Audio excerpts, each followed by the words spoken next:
Boom, shakalaka, boom. Another week's in the books. Week 12 is in the books. Well. Look at what we have here. Somebody got their ass whooped. And it wasn't Alabama. And it wasn't Oklahoma. Hell, it wasn't even New Mexico State. But I can tell you who did get their ass whooped. And that was those USC Skittle shitters with old Linky Boy in tow, as usual. Old Tebow, the bitch out west. That's what TBOW stands for. For all the newcomers in here, I like to give y'all an education on that there acronym, as well as the con-time Deion Sanders groupies. They got their ass whooped too, 56-14. And then, of course, Auburn. Who thought Auburn could sink any lower than to lose to a team they paid $1.8 million to come play them in Jordan-Hare, only to get their shit pushed in on the plains in front of all the barners, who I like to call barn monkeys. And a pretty good week of college football. A few teams didn't lose that I wanted to lose to try to help my team, Alabama, get into the playoff, but there's still hope yet left. We're going to talk about that and much more on here tonight. We're going to talk about Georgia. Georgia looking pretty impressive. Is Georgia on the cusp of a three-peat, something that's never been done? Now, you'll have people come in here and tell you that it was done in the 1920s or 30s, but there's never been a unanimous three-peat in college football ever. And Georgia can be the first team to do that. Now, we can't let them do that now, can we, class? So let's see who we got in here already. We got, here I am, Chris Christophic. Uni Ken to Chris, is it Chris Christopherson? John Christophic.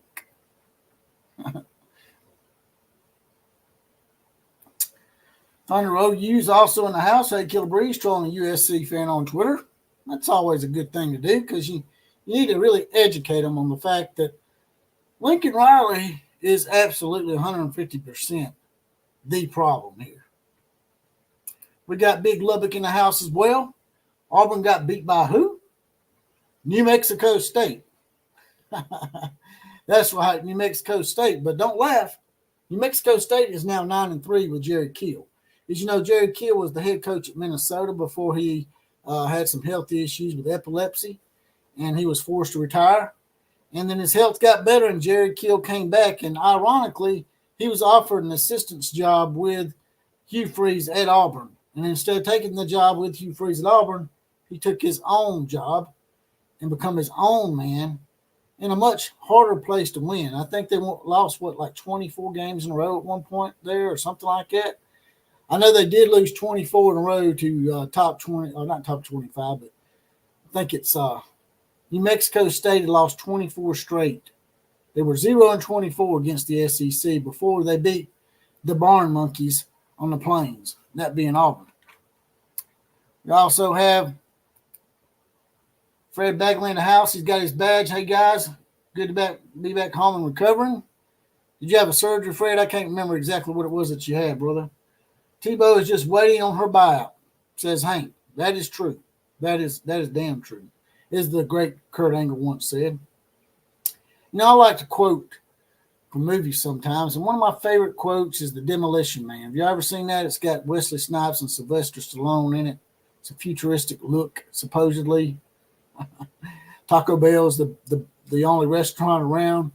But he tells Sylvester Stallone, he's like, damn, they bailed you out to get my piddly ass? Damn, you've been had. So y'all hear me say it from time to time. And USC has been had. Colorado has been had. So it just feels good because I keep seeing people respond to some of my videos way back in June, July, and even further back to last year, saying, you know what? Y'all was right. There's a lot of the Sooner fans, you know, they've been speaking on this for quite some time, as well as I have. We even give them a nickname, you know, the Skittle Shitters. And that's starting to catch on quite a bit out there. I'm going to have to make some T-shirts for that. I'm going to set up a store. I'm going to try to get that set up. I said a few weeks back I was going to get one set up, and I never did I'm going to try to get y'all a store set up, and I'm going to try to make some Skittle Shitter t-shirts if y'all are interested in buying something like that. Senator Ross says Demolition Man is a great movie. Yes, sir. It sure is. But we're getting into the stretch run here. It's getting tight. Texas won against Iowa State. So Texas is probably pretty much in. Now, Texas could lose this last game that they're playing to, who is it they're playing? Texas Tech? That'll be the game that Brett Yormark is supposed to be at because he run his mouth at a Texas Tech function, right?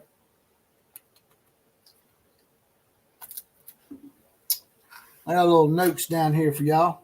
Some stuff that's wrote down. Con time groupies. Man, can y'all not believe that Stephen A. Smith is still going around chirping about Deion Sanders getting the Texas A&M job? I just can't fathom that. I just don't see how anybody at this point could think that Deion Sanders would be a good candidate for any other job. Now, down the road, if Deion somehow rights the ship and comes back and he proves me wrong and proves all of these other critics wrong that he's not a con man, if he comes back next year and he progresses and takes Colorado like, I don't know, 7-5 or 8-4, and they go to a bowl, and then progresses the third year and so on, then maybe Deion would be considered. But right now, all they do, and this is what really pisses me off about the idiots at ESPN, all they do is just go with the mob flavor of the year. And that's what he is.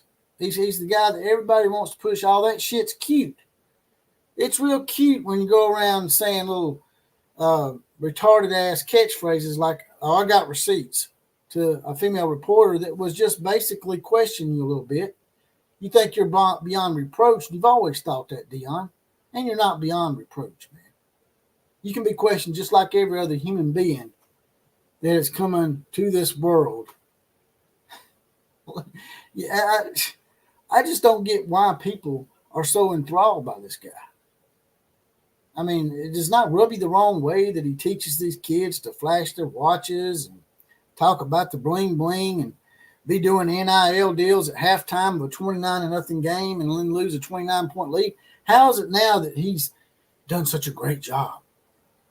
Well, they only won one game last year, JPC. So look, he's more than doubled or tripled their wins. He's quadrupled them. Yeah, well, how much worse can you do than 1-12? Hell, anybody come in and win at least 3 or 4 games there, you would think. But he's done lost 7 out of the last 8. What is it now? 8 out of the last 9? And he's probably going to lose 9 out of the last 10, right? Because he's got to play Utah. Although Utah did get their ass handed to him by Arizona 42-18, right? Thunder you says, speaking of Texas, Texas does not have any trouble with the refs all season long. I guess it's just the OU and the Big 12 commissioner trying to screw us. Yeah, I keep hearing that narrative and over again, and there probably is some stuff in the back of their mind that they really want to get back at Oklahoma and Texas, but now it's out there, so I think they may have backed off that a little bit. I know they sort of screwed y'all in the Oklahoma State game. Now, the Kansas game, I don't know about. I mean, I think Kansas might actually won that game straight up because there were some bad calls on both sides in that game from what I seen. There's bad calls against Kansas and Oklahoma. Y'all were just a few lost to Kansas. Y'all hadn't lost them in 25 or 26 years. So, you know, y'all was due a loss to Kansas, right?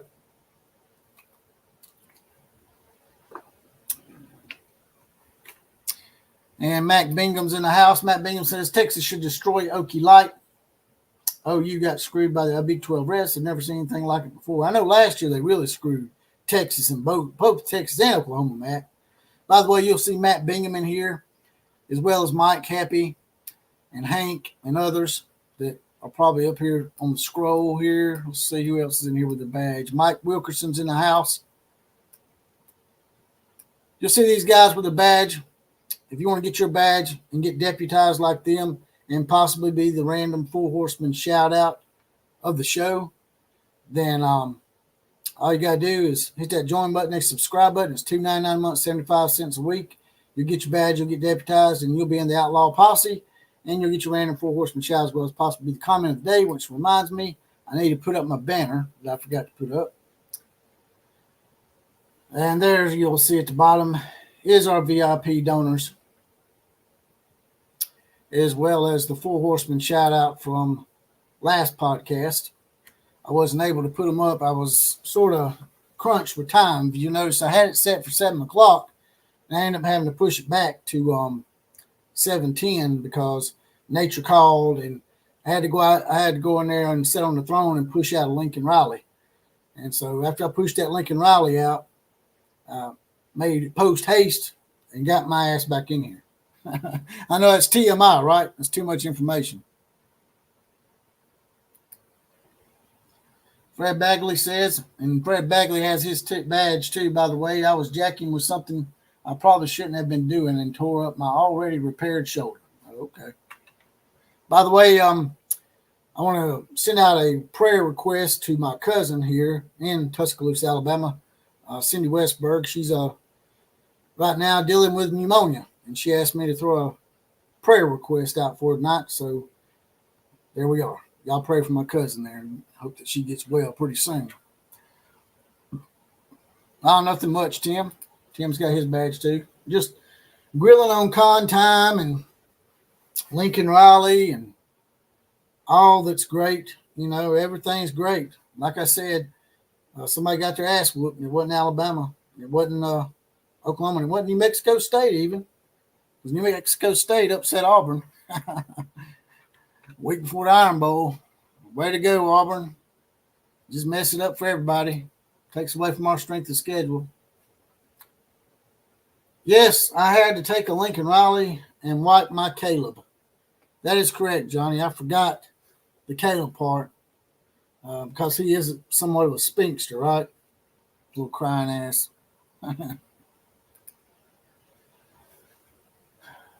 Stutzman ate some undercooked pasta and he had food poisoning. I didn't know you could get food poisoning from pasta.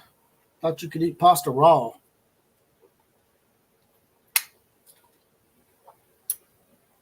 Looked like he got his ass jacked up by one of them Okeechobee steaks. That's what happened. He wasn't on that pasta. Okeechobee steak jacked his ass up, didn't they? What do y'all think? I want to bring up something for y'all in just a second here.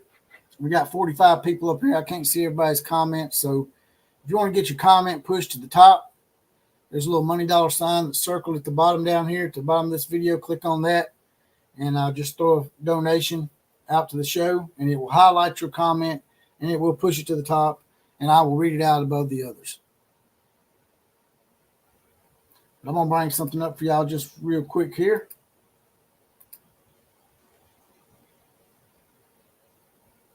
This right here is the AP poll. Y'all see that? There is this week's AP poll.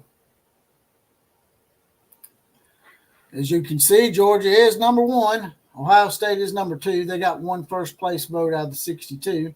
Michigan's number 3, followed by Washington, and number 4, Washington leapfrog Florida State, who lost their starting quarterback, I think, for the rest of the season and beat North Alabama 58-13. Oregon's number 6, Texas is number 7, Alabama is number 8, Louisville is number 9, and Missouri is number 10. So that's your top 10. Going on down here. Stop that screen. I'm going to bring y'all something else up. Show y'all these bowl projections. See what y'all think about these.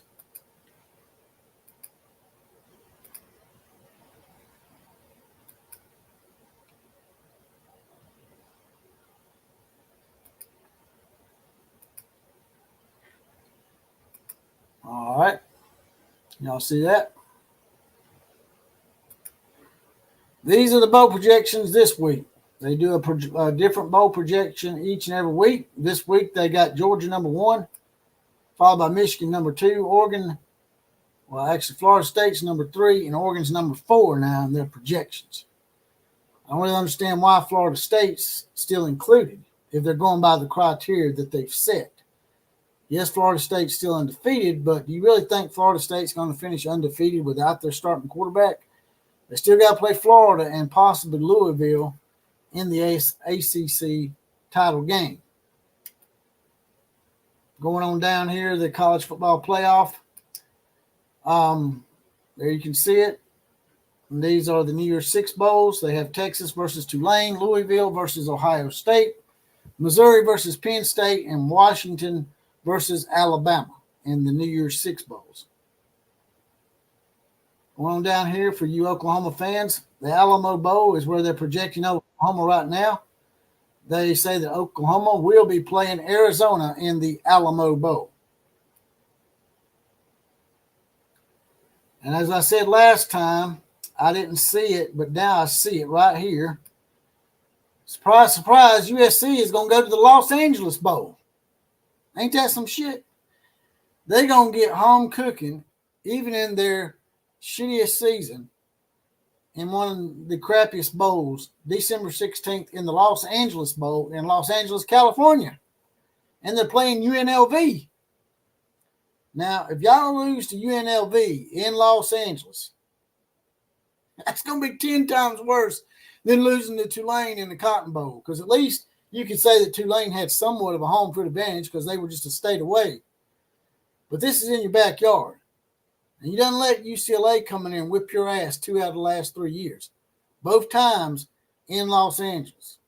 They even made a rap song about that. Y'all can check it out sometimes if you want to. It's called Lincoln Riley versus Oklahoma rap song. You need to check that out for me. Why was Coors being a crybaby and being pissed off? Well, I mean, y'all saw it, right? The meltdown. If you haven't, go to the 31-minute mark. Actually, a little bit more than that. It's a little further in than 31 minutes, I think. But go in and check that out, and you'll see exactly why he lost his noodle.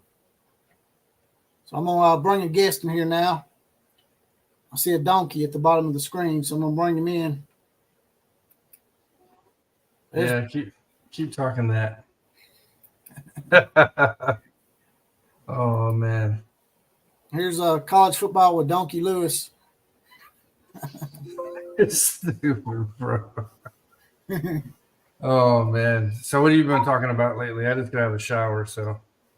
Finally washed that nasty ass. I did. It's been like 3 weeks. I told him I had to put the show off about 10 minutes. Lincoln Riley, I had to push a Lincoln Riley out in the throne in there. Oh, wow. And then, as Johnny John said, I had to wipe my Caleb. Oh, my God. Oh, man. I was just showing them the bowl projections and whatnot, as well as the top 25 poll, Washington jumped Florida State. But what I don't understand is CBS is projecting Florida State to be in the 14 playoff, but I'm just sick and tired of them saying that they have certain criteria.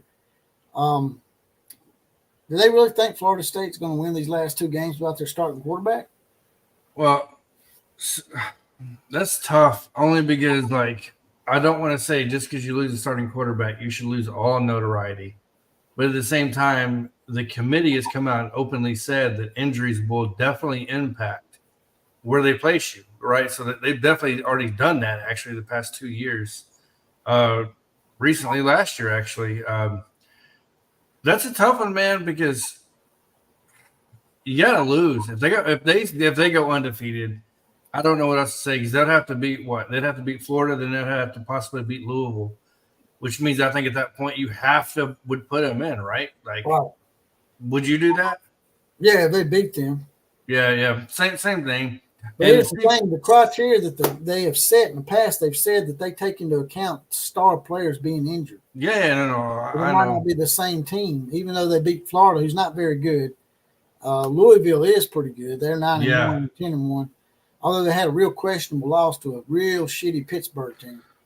Yeah. I can't figure that out. But that's college football for you. That's why I tell you, people can't ever bank on anything. Hell, Georgia Tech may just walk in there and beat Georgia next week.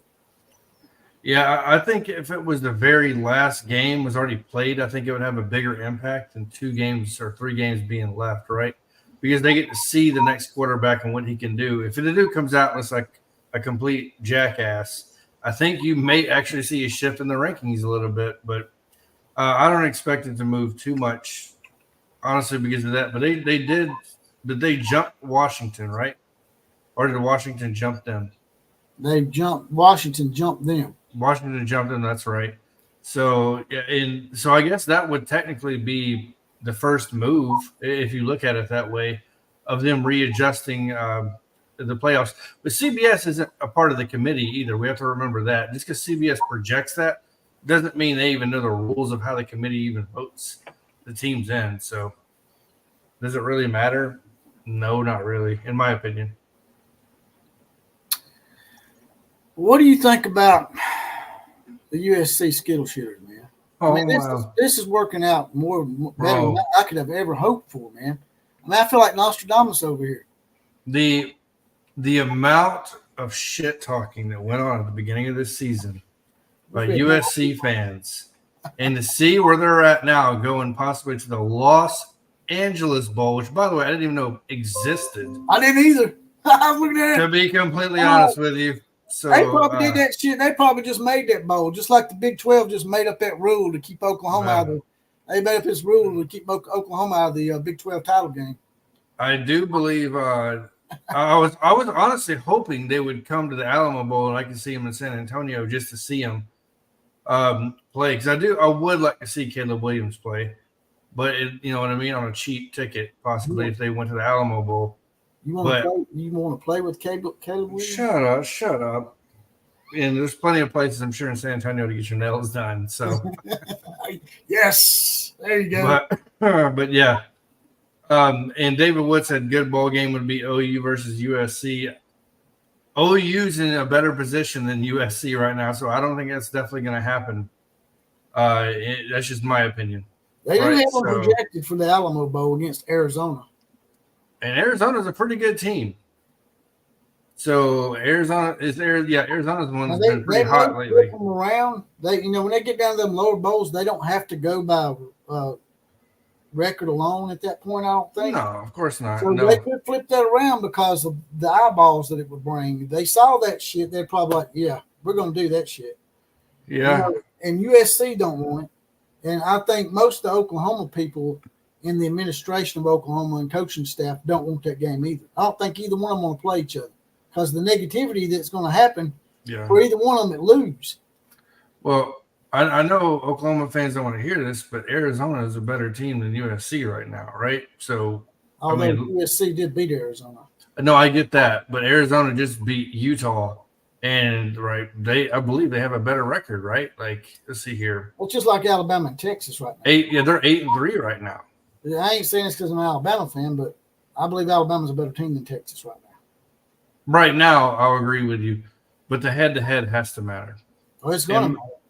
If it comes down to Alabama or Texas in the playoffs, and Texas wins the Big 12, Texas will be in overall. They'll be in. They will definitely be in. Now, if Alabama beats Georgia, they'll have something to really deal with then, because then they'll have to choose between Georgia and Texas. Who do you pick? Do you pick the defending? I'm picking Texas. I'm picking Texas. Texas over Georgia. Texas beat Alabama. Alabama beat Georgia. You have a direct connection at the very end of the season. You really can't do comparative scores like that, can you? I'm not comparing scores. I'm comparing the head-to-heads. I'm not saying one was closer than the other. I'm stating a fact that Alabama lost to Texas. You don't think that Georgia should be allowed to defend their national championship? No, you don't get a damn pass just because you're a previous national. If they got the same exact record as Texas. Texas wins their conference. Georgia doesn't. Sorry, time to move on. Hedge pitcher should have been in, man. Sorry, don't think so. Your boys gonna be mad at you. Your boys gonna be mad at you. I don't care. Like, you know the way I am, man. Come on. Now, if Georgia would have been dominating everybody all year, blowing them out of the water. What's that guy? Sure. What's the guy's name again? I can't remember his name. Talking about Fan Addict? Yes, sir. Fan Addict. Yeah, and like. I'm sure Fan Addict he might disagree with you a little bit. No, I don't think he would. I really don't. He might smack you around for saying that. Oh, shut up. But stupid. But Like, you ain't going to get me riled up. So get that That's straight. get me riled up, man. It's like Jerry Springer now. Good luck with that, because I'll drop the Tuscaloosa and I'll slap you around. You already know that. Jeremy, outlaw, outlaw, outlaw. But man, like, my question to you is: Did you honestly see USC what 7-5 or something like that? Did you really realistically see them being in this position? Not 7-5. Now I did think they could lose 3 or 4 games this year. I said that at the beginning of the season. I said they could probably lose 3 or 4, and people thought I was crazy for saying that. Hell, Lee Corso predicted them to win the national championship. I know. He's a little senile anyway. I was about to point that out, obviously. BHOE Tep Eagle says, who's the bigger con, Tebow or Deion? It's hands down. It's, in my opinion, right now, it's definitely Tebow. There's no doubt about it. Tebow's had one more year than Deion. That's why I'm saying this. Yeah, right? And I agree. Caleb Williams is in his second year. He has the pieces. He had to fire Alex Grinch this year. Right? The wheels came off the bus. Right? So that's the way I look at it. I mean, you have the defending Heisman Trophy winner, and you got all that supposed talent, and you can't win more than 7 games out of 12. I'm just looking. Instead of lost. Grinch, they need to fire. They need to fire Tebow. I mean, he only been there 2 years, but damn, man. You was about to say something. Go ahead. Yeah, so I'm looking. I didn't realize that USC lost 5 of the last 6 games. Yeah, it started with Notre Dame. Yeah, with only beating Cal in that. Good Lord, yeah. And Richard Young pointed it out. There we go. So, yeah, I was scrolling through the schedule just now. I was like, holy crap. Jeff Payton agrees with you somewhat on Georgia. It wouldn't matter if Uga blew everybody out. They still haven't played anybody out of conference. I agree with that, but I think you have to take some consideration to the ranking, right? So, in my opinion, you could blame the preseason ranking at that point. I don't think you could blame the team. They're doing what they're supposed to do if they blow everybody out, and they lose to Alabama by let's say 3 points, right? One of the hottest teams in the country right now. Do I think this is a whole separate discussion. I personally don't think we're going to be having this conversation anyways about Alabama getting in, but that's just me. But that's a whole separate live stream. I'm sort of torn, man. I want Texas to lose to help us get in, but I also want them to win on the possibility that we get a rematch with them. Yeah, I just man. I don't know. Like, obviously, I want Texas to lose if that's the case.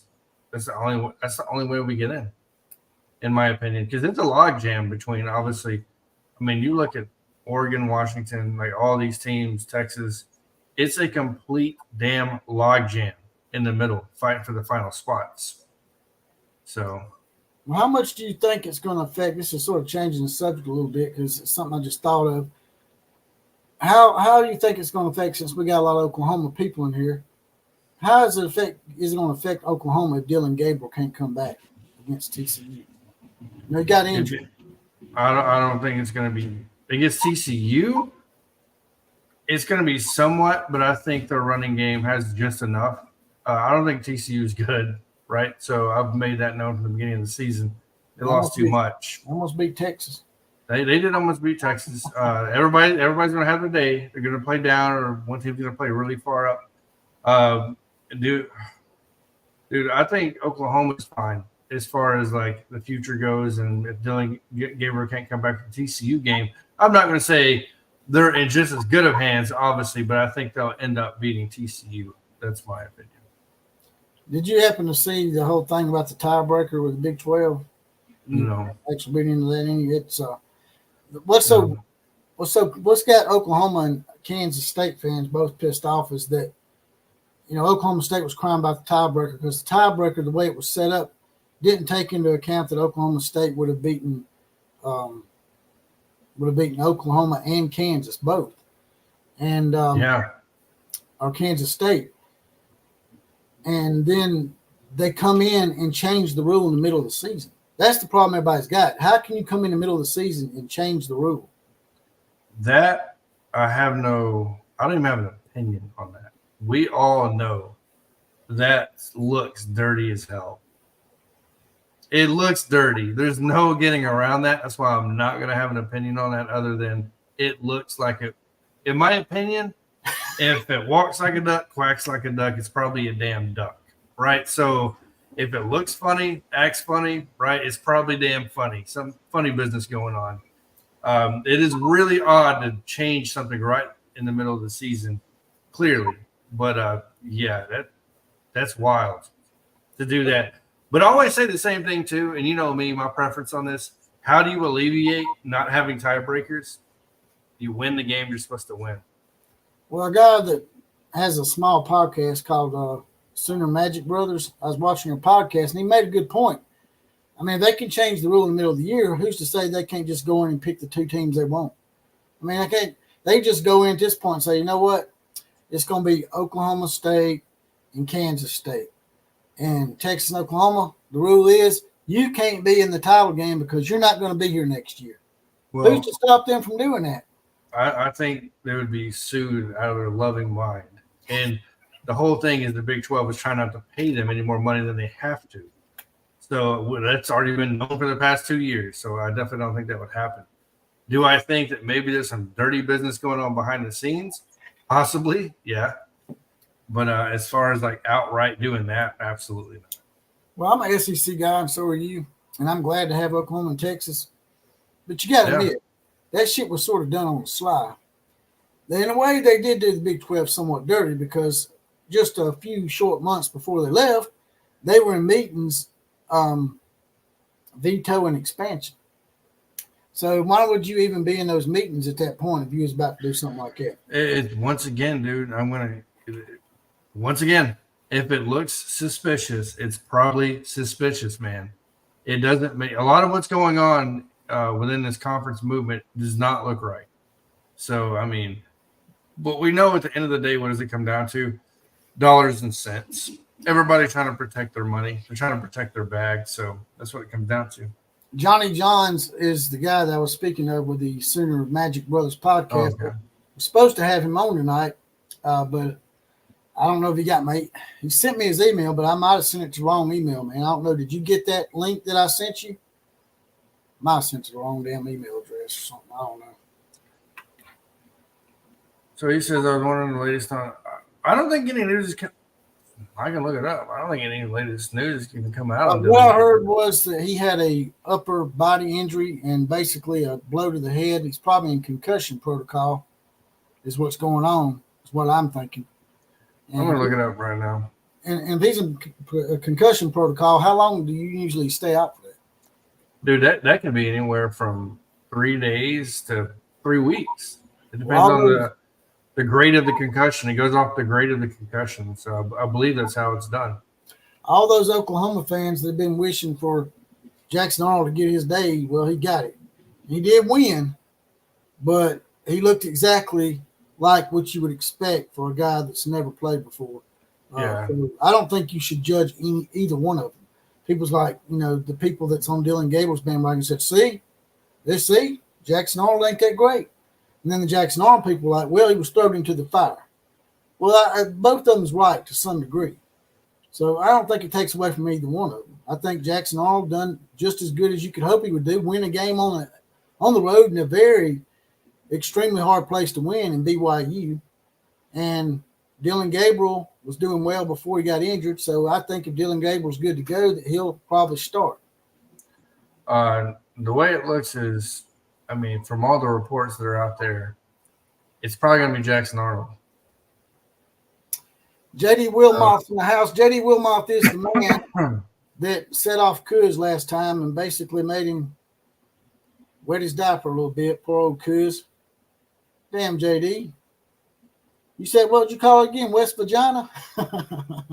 Kuz is watching, man. He's probably going to get mad at me again, but J.D. Wilmoth says, I do think the Big 12 is out to screw Oklahoma over with this tiebreaker crap, but I'm tired of hearing Sooner fans cry about it. All Oklahoma had to do was take care of business against Oklahoma State. I agree with that. I agree with the part of if you win the game, it's not you no longer have the issue.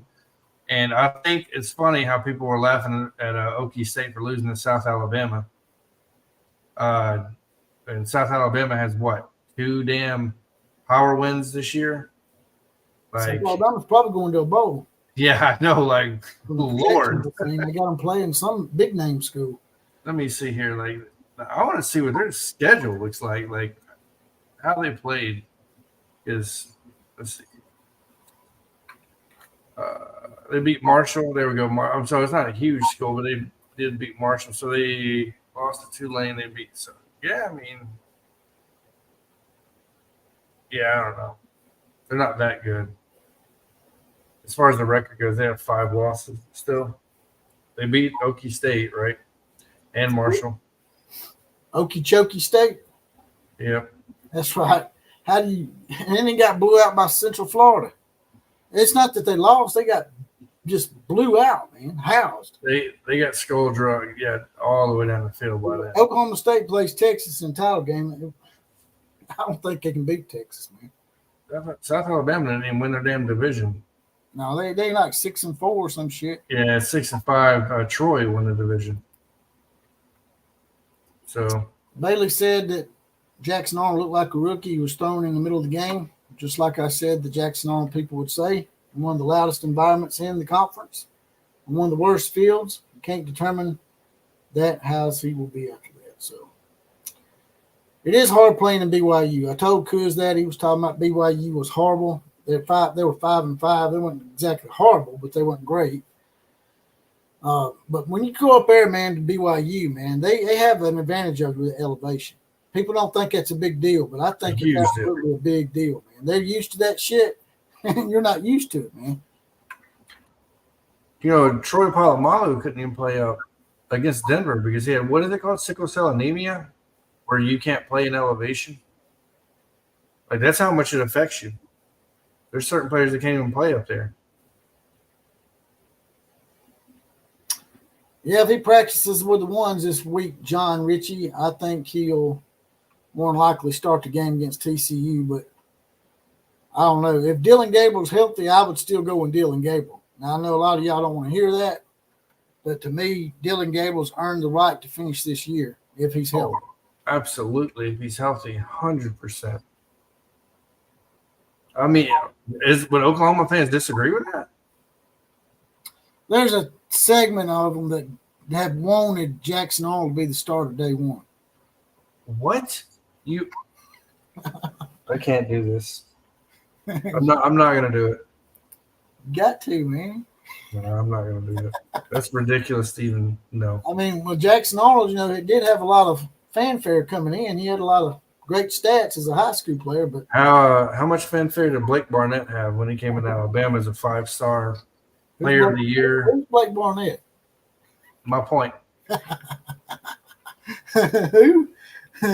No, I'm not saying that's going to be Jackson Arnold because go watch my. Dude, he didn't make it past 2 series. What was it, 3 series? It was 3 series against USC, and then Jalen Hurts came in and took his cookies from him. That's right. 1989 says Washington versus Oregon State was a great ball game. You guys think the top of the Power 12 will get, or was it Pac-12, will get tripped up? A bunch of good teams playing at the end. Right. It seems like there's always a lot of upsets at the end of the year. Stuff that you don't see coming. I mean, it wouldn't surprise me if Washington State upset Washington. And Washington State was playing pretty good earlier this year. They beat Oregon State. And then they just went on the – I don't know if they had injuries or what contributed to that, but let's see what else I got. Yeah, I got a coaching carousel up there too. I was going to get your take on that. As far as for who? The coaching carousel continues to spin. Can y'all see that? Oh, yeah. So, man. You see it? Yeah, I see it. I'm really surprised. Hang on, let me hide the comment that way we can see it all. We have another victim of the coaching carousel. Dino Babers of Syracuse was fired today. And they're talking about Dan Mullen as his replacement. At Syracuse. Yeah. I don't think he fits there. Doesn't make sense to me, but would you want to I wouldn't want to coach at Syracuse. Me personally, no. They did go ahead and hire David Braun, the interim coach, to be the head coach at Northwestern. Oh yeah, they did, yeah. Well, actually, he done a pretty good job after all that shit, man. Must say. Have you heard anything on the Michigan State front? No. It's this is odd how it's surprisingly quiet on this coaching carousel thing. There's a lot of openings, and there's not really any validity behind anybody being chosen anywhere right now. A lot of people want to talk about Deion to ATM, right, to Texas A&M. I definitely don't see that happening personally. And I know a lot of people are talking about he'll bring Hunter and everybody with him. Well, they've already transferred once. So guess what they have to do if they transfer again? They have to sit out a year. I don't think they're willing to do that. So I think that's going to be completely out of the question. I think Deion's not going anywhere until Shedeur and his kids move on from Colorado, like to the NFL or wherever they may go. So yeah. I was talking about it earlier. Stephen A. Smith was trying to push him for the ATM job. And I'm I don't think wow. Man, that's just him wanting to be at Deion Sanders' ass. That's all that is, man. It's so transparent, and so you can see right through that shit. It's like the ESPN talking heads are just so oblivious to people can see that they're full of shit, man. I mean, really, yeah, he's won 4 games at Colorado, and they only won 1 game last year. But how hard is it to win more than 1 game? Really? I mean, come on. You can only go up from there. So, the real judgment will be next year. Exactly. That's what I was saying. 2 or 3 years down the road, if he makes some progression next year and goes 8-4, 7-5, and then goes on up to 9-3 or something, then you can talk about him getting a big-time job. And I'll say I'm wrong. But right now, I don't see him getting past his sons graduating, like you said. I think that, number one, I think there's both sides of this coin. I believe that the media should definitely be blamed for a lot of the hype that Colorado got because they pumped him up. But at the same time, when you're running around flashing your watches and talking everything you talked, right, when you entered that, had a damn literally a teleconference on you introducing yourself to the team that nobody wanted to talk about. When have you ever seen that? So, that doesn't happen very often at all. Now, you'll see him get introduced as the head coach, but to see them actually talk to the players for the first time, I remember when Nick Saban arrived at Alabama. Of course, you saw him get off the plane. Of course, you saw him introduced, right, by the athletic director and everybody of the University of Alabama. But when he went to talk to the players, that was all done behind closed doors. So, and Deion definitely changed that aspect of it. I'd say he pulled a Queen Elizabeth. Is what he did when she introduced TV's BBC into the castle and all that bullshit. So, and trying to get fanfare right from it is what I would assume.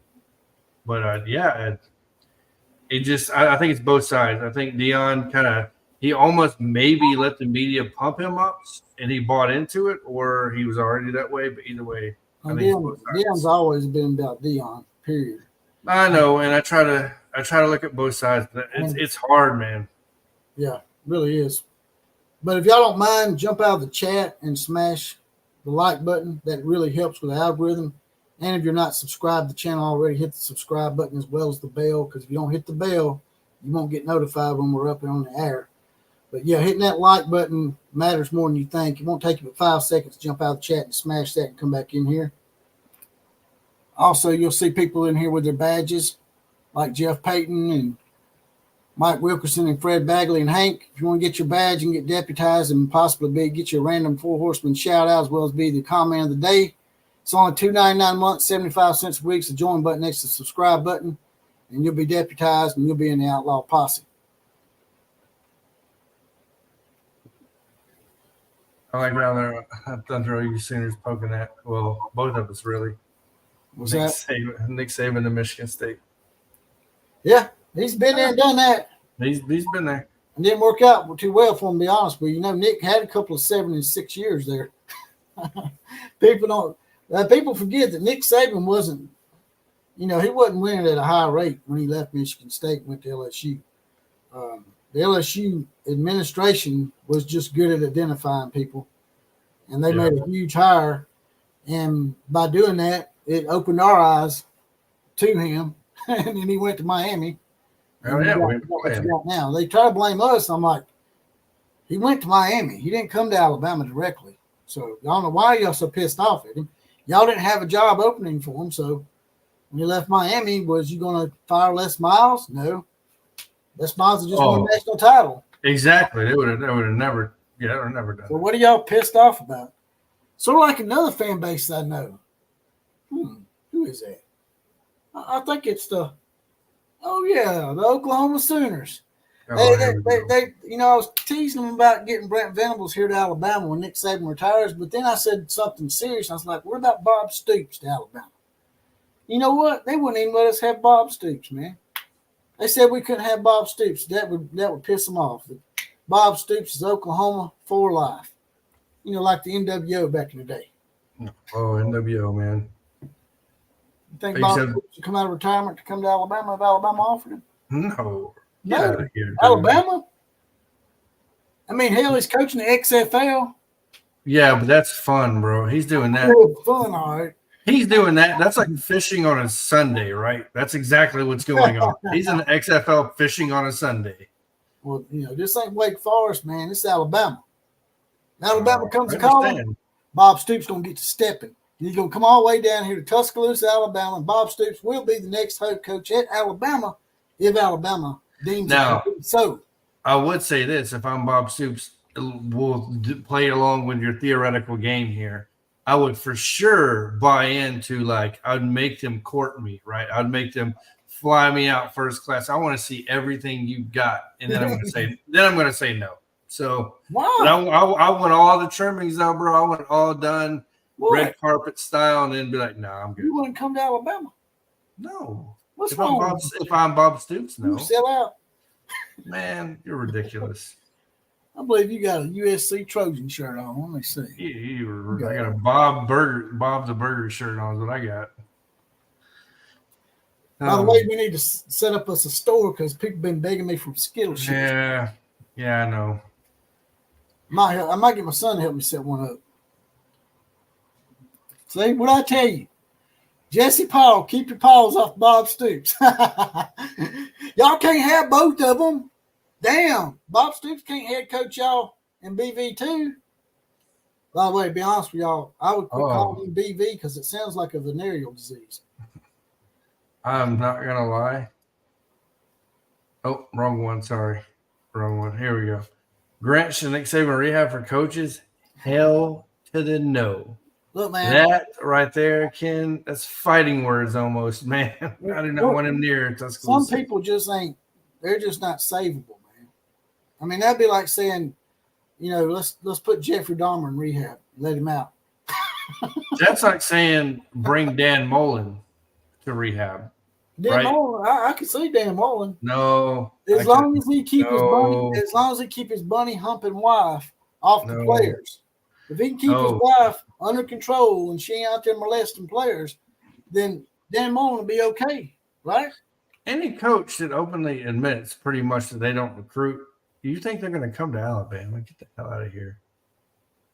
Saban would not even entertain that, I would hope. Let's bring an unbiased point of view into the house. What do you think?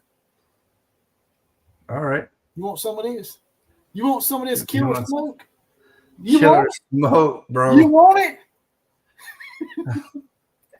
You just got it. There it is. Killer Breeze is up, boys? What's going on, man? What's happening? Oh man, listen to this jackass talk. I see that evil grin on his face. I can always tell when he's up to no good when I see that little grin is brewing right there. There it is. There it is. Don't try to hide it, man. Hey man, you got me. There we go. Don't try to hide it. You done got me self-conscious now. Self-conscious. I heard Jonathan asking the question: Is it is it actually possible that there are Oklahoma fans that would prefer to see Jackson Arnold start over Dylan Gabriel? The answer. Don't be that guy, Killer Breeze. Don't. Dude. No, he's not. He's going to explain something. Oh, okay. Thank you. Okay. This has been pissing me Scared off me. all year. You finally got to see why you don't start Jackson Arnold over Dylan Gabriel. And let me be real clear about something. I think Jackson Arnold will be the best quarterback Oklahoma has ever had when it's all said and done. Yeah. So there ain't nothing about what is Jackson Arnold's potential. But there's only 9 dudes in the entire history of college football who have ever thrown for more yards than Dylan Gabriel. 9 in the history of the game. So it's retarded. Yeah, retarded to say that Dylan Gabriel should not start over Jackson Arnold. It makes no sense.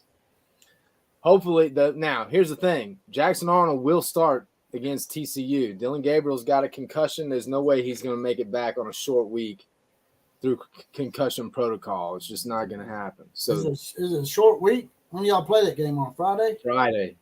Really? Yeah, Oh, Friday. that changes everything. Yeah. Yeah. They play on Friday. He's not going to make it through concussion protocol. He wouldn't have made it through even if they played on Saturday. He would have had to wait a week. So. I don't. I mean, Yeah. he still, if it would have been his last game of the season, maybe but man, it's just so irresponsible knowing what you know about head trauma now to rush a kid back onto the field.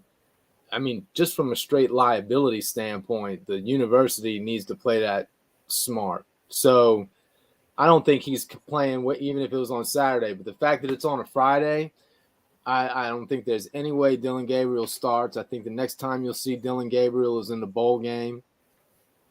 And so the thing that bums me out is that I wanted to preserve Jackson Arnold's red shirt year. And now that's shot to hell. But it looks like the Oregon Ducks fan come in, maybe he's taking a little shot. Said Stoops came in last second and beat the Ducks, and that's your coach. Not sure what that means. I guess maybe he's saying that In the bowl game. The bowl game. Without Bob Stoops, maybe y'all don't beat Oregon. Because Tebow wouldn't have beat them. I really don't give a shit whether You can't outscore Oregon. Yeah. What does the record book say about that game? That's all I care about. Yeah, exactly. Who won it? Just like the record book says that about Kansas and Oklahoma, right? Yeah, well, unfortunately, they got one in 27 years. You know what can I'm I just say? messing with you a little bit because you have a contingent of your fans that keep saying that y'all didn't really lose those games, and I'm like, well, it looks like they're still in the loss column over there. They're losses. I guarantee you, they're losses. I'll go along with the Oklahoma State thing. That was The whole reason why the clarification even matters to us is because they are 2 actual losses. I mean, we didn't take care of business. This team doesn't play well on the road. They haven't all year. Man, this is what you see when you have a rebuilding program. You see the inconsistency. That's a good thing. It's frustrating, but it's a good sign because as bad as the defense played at times, the defense is also what won them that game against BYU. The 100-yard pick 6 by Bowman, which was pretty incredible stuff considering how that play actually broke down. The safety was on the wrong side of the field. Bowman was going to blitz and pulled himself out of it and sat on the route. It was awesome. And that sack by Danny Stutzman had a lot to do with it too. Well, that's what I'm saying. Those were the 2 plays that won the game. And those were defensive plays. So that's what you want to see. They show flashes of brilliance, but they're still inconsistent. They still don't have the roster. We still need 2 to 3 more years of top 10 recruiting, and then we'll be where we need to be. But man, if we finish the year out at 10-2, with the win over Texas in the Cotton Bowl after last year, that's a massive win. And when you juxtapose it to what's going on in SoCal with Lincoln Riley, it's as sweet as it can possibly be. The Duck Knight said that he was saying that he was showing respect to Bob Stoops because he came in last second to help y'all out. I thought he was talking about when we played Oregon years ago. I didn't even think about that. Yeah, he's talking about him, I reckon. I appreciate that. I appreciate that, man. That's cool. Got a $2 donation from JD Wilmoth, who Kuz called JD Big Mouth. JD Wilmoth says, "Poor old Kuz. That was my Chinese autocorrect, not me." Did you click off of him? I didn't do it. It wasn't me. Oh, okay. Yeah, it shows he just completely was gone. I think he accidentally closed it out himself. I got him laughing too hard, I reckon. There he is. That's funny. Dude, you had me laughing so much I started slapping my Yeah, man. I should be a damn celebrity, man. I should be a comedian. Oh, don't talk this dude's ego up. No, listen, man. He is. Listen, man. You done it, man. You the one that made me this way. You created this damn monster. And the damn you're right. That is true. And the damn blue blazers that I was in that night. That is true, Jonathan. You did start this. You kind of are Dr. Frankenstein over here. You know what I am? I'm the guy that says, do it. And then when he does it, I'm like, why did you do that? I don't know why you did that. I'm gaslighting him the whole way. That's right. But listen, the Kuz meltdown, and I like Kuz a lot. I think Kuz is you can just tell Kuz is a legit, genuinely nice dude, right? But he effed around with the Sooner fan base, and he found out real quick that that's not really the wisest thing you can do. You don't mess with them Sooner mutts. Unless you me, of course. Stupid, bro. Well, man, you see how ruthless. See, I just don't know no better. I'm a glutton for punishment, so I don't really give a shit. I like being grilled. I was about to say, the thing is, you see the humor in it, and that's what you need to see, because none of it's personal. It's just shit talking, man, with fan bases. That's all it is. Well, he said it was his Chinese autocorrect that said West Vagina, not him. But I don't think I believe it.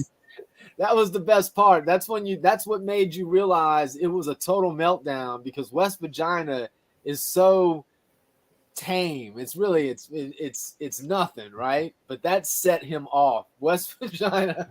Well, JD Wilmoth is claiming that it was just his autocorrect that done it, but I don't think I'm buying that. I think JD did that with a full intent, because Kuz done told me that you've been on his channel over there grilling the shit out of him. JD, you gaslit that too, so hush. JD, that was worth the price of admission.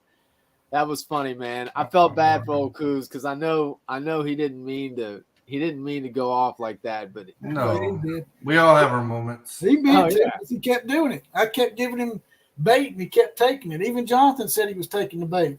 Well, the best part he was, the best part, and I really mean this in the sincerest way. I got the biggest laugh was when he goes, "No, you see, you want to see why Oklahoma fans? This is like Oklahoma fans right here."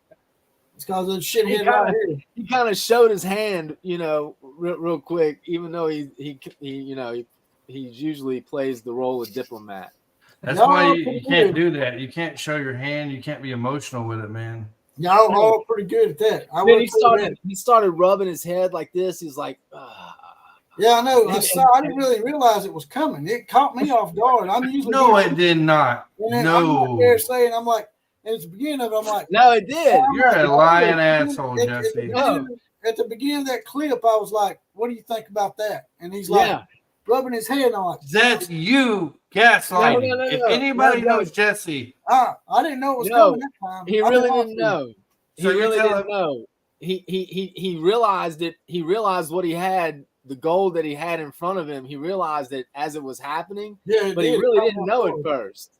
He was talking about something else, and Kuz was looking at the comments section, and he started rubbing his head. He's like, I was supposed to tell Jonathan he's paying too much attention to the comments. Oh, yeah, I got you. No, his gaslighting started the moment Jesse is like leaning over in the corner, and he's like, West Virginia, huh? What you think about? What do they mean by that? What do you Oh mean? shit! And I was like, really, bro? I did start gaslighting, like Killer Bree said. Once I realized the golden egg that I had, I was like, Mother of God, Bro. this is going to be epic. And I was like, what do you mean by West Virginia? What's that supposed to mean? He goes, West Virginia, what? It was so good. It was so good, man, because he was just like, he had just had it. That was it. He doesn't really like Oklahoma fans, but he likes Jesse, and Jesse's got a big OU contingent in his fan base. And so he kind of has to be cordial.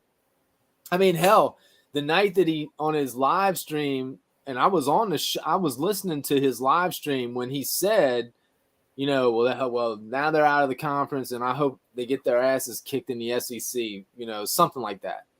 And he wasn't trying to be a dick, but he was, you know, he made the comment, and I knew there were Oklahoma fans in his chat, and I knew they were gonna be pissed, and so I could, you know, when he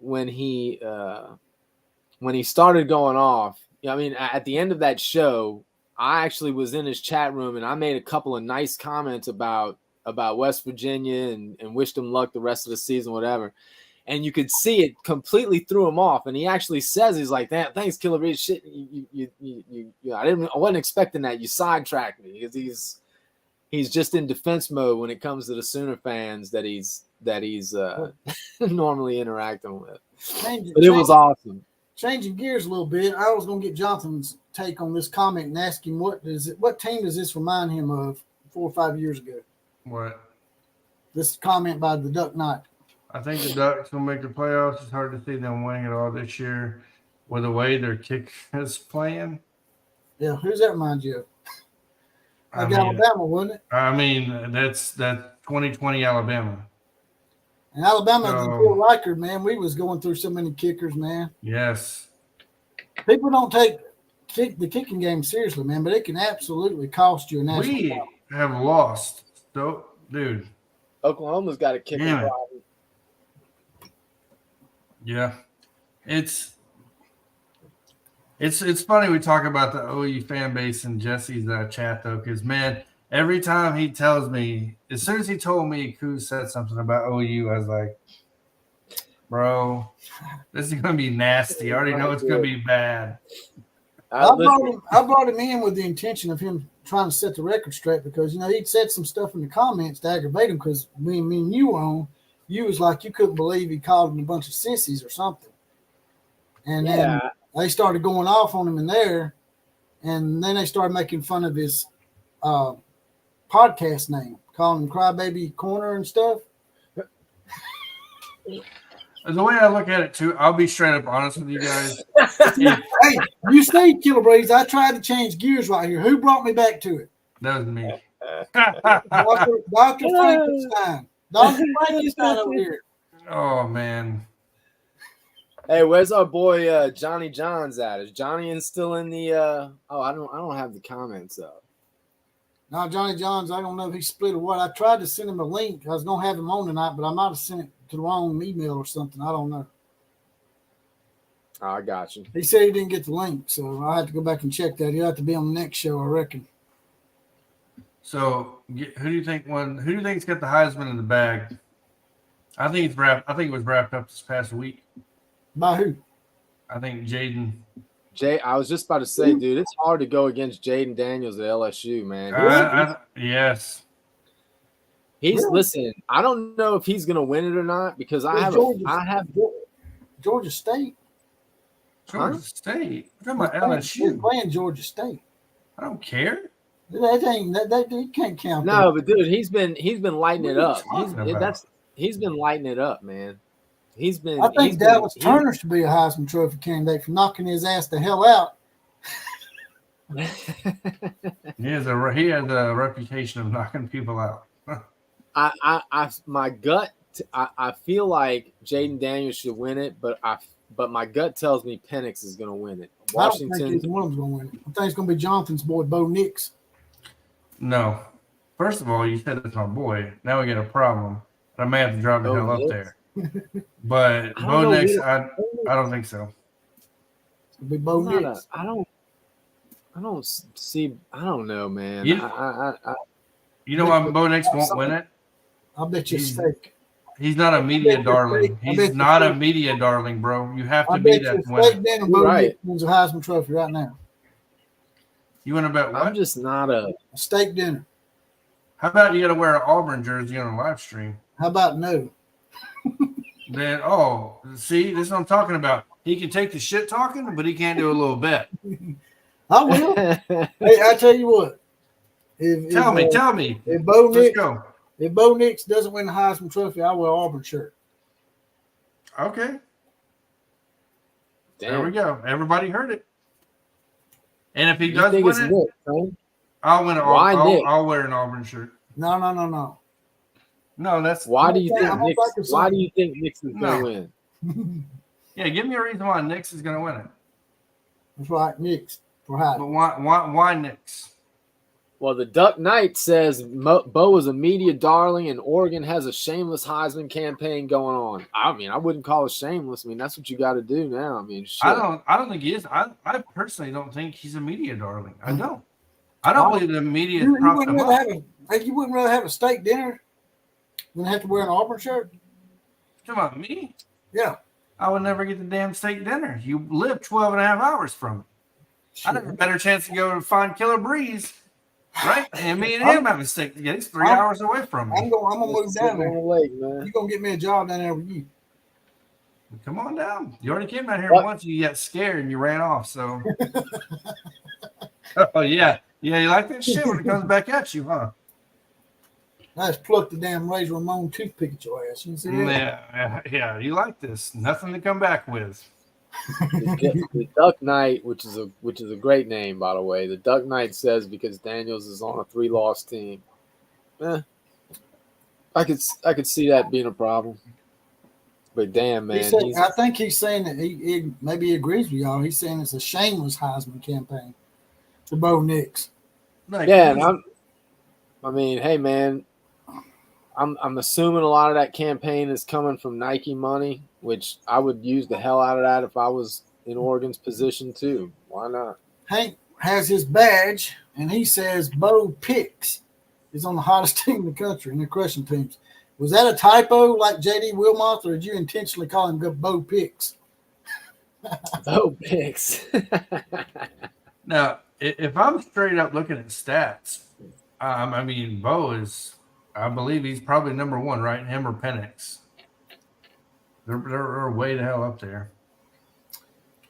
WVU Mountaineer Lair with Kenny says Will Howard should be in the talk as well. Who is Will Howard? I'm not really. I think that Will answers Howard the is question. the Kansas State. Will Howard is the Kansas State quarterback. Oh yeah. Let's see. Let me pull up Will Howard real quick. So I'll be straight up honest with By you. the way, while Jonathan looks that up, if y'all don't mind, jump out of the chat here and smash the like button. It'll help push this video out through the algorithm on YouTube, and we'll get more people in the party up in here. We're almost up to 70 right now. Also, I can't see all of y'all's comments, so if you want to get your comment pushed to the top, like J.D. Wilmoth did earlier, just hit the donation bottom at the bottom of the screen. It's a little money dollar sign with a circle. Hit that, write your comment out, and it'll highlight it and push it to the top, and we'll answer it for you. Yeah, I can't agree with Will Howard. For the year, 2,300 yards, 23 touchdowns, and 9 interceptions. Yeah. And you compare that to even a Bo Nix or Jaden Daniels. Let me bring up Jaden's numbers. Just because you have a great profile picture of Mary Caroline, she says, hi, fellow Oklahomies and all others. I saw that from Mary Caroline. What's up, Mary? Mary, why are you bugging? You don't know. You look a little too young for me. You might be able to get up with Jonathan. He likes the young chicks down there in San Antonio. Whoa. Hang on. You might want to rephrase that. I don't want the FBI knocking at my door. I'm not rephrasing it. Like he said, define young. Look, man, if they're old enough to vote, how about that? No, look. Oh, no, absolutely. Everybody it's knows gonna be older than that. Down there in San Antonio, man. We all know about You're wild. You're wild. So Jaden Daniels is a little over 3,500 yards, 36 touchdowns, and 4 interceptions. I think Bo Nix is similar to that, but only 2 interceptions. I guess they're really, really close in stats. Bo Nix and Jaden Daniels. She's about your age, Jonathan. She's 45. Where does Penix rank with those two? Hang on, I'm looking this up next. And what are you talking? I'm 38, my man. That's not too far off, though. I'm not gonna lie. Let's see here. Penix is, you're stupid. 3,600, almost 3,700 yards, 30 touchdowns, but 7 interceptions. It's not my fault, Brian. It's not my fault. It's like that. And it's like that Brothers Osborne song. It's not my fault. So, according to this, in my opinion, Penix will end up the media darling if Washington wins out. Why? Because he's on an undefeated team that's going to go to the playoffs, and he'll be propped up. Yeah, that's what I think. Yep. Penix? Yeah, if they win out. If they went out. But I gotta say, I do feel like Oregon. When I look at Oregon play, I do feel like Oregon is a better team. I was surprised they lost to Washington when they played. I watched most of that game. Oregon was running Oregon giant chunks of yardage. Oregon went for it on 4th down like 4 different times. And a couple of times they really shouldn't have. They could have salted the game away and punted them deep, and they didn't do it. And they just basically give Michael Penix like 48, 52 yards, maybe. I just remember that running back. I can't think of his name right now, but he was breaking off long runs. Oh, the Oregon running back, right? Right, yeah. Yeah, the small dude that was literally bulldozing bigger guys. Kind of type. Yeah. Guy was just, he was breaking off like 15 and 20 yards a clip. Yeah. It looked like their offensive line was just breaking out holes that anybody could run through. Bucky Irvin, that's his name. That's Booyah. Him. That's him. I remember the name. Yeah. Yeah, that's him. Yeah, I was surprised they lost that game. I thought they would win. Oh man, yeah. I don't know. Hey, Jack's a UT fan, right? Jack? Isn't Jack Acker a UT fan? He's an Oregon fan, I think. Is he Oregon? I think he is Oregon. Yeah. What are you, Jack? Are you a Longhorn or are you? Well, he capitalized the BU.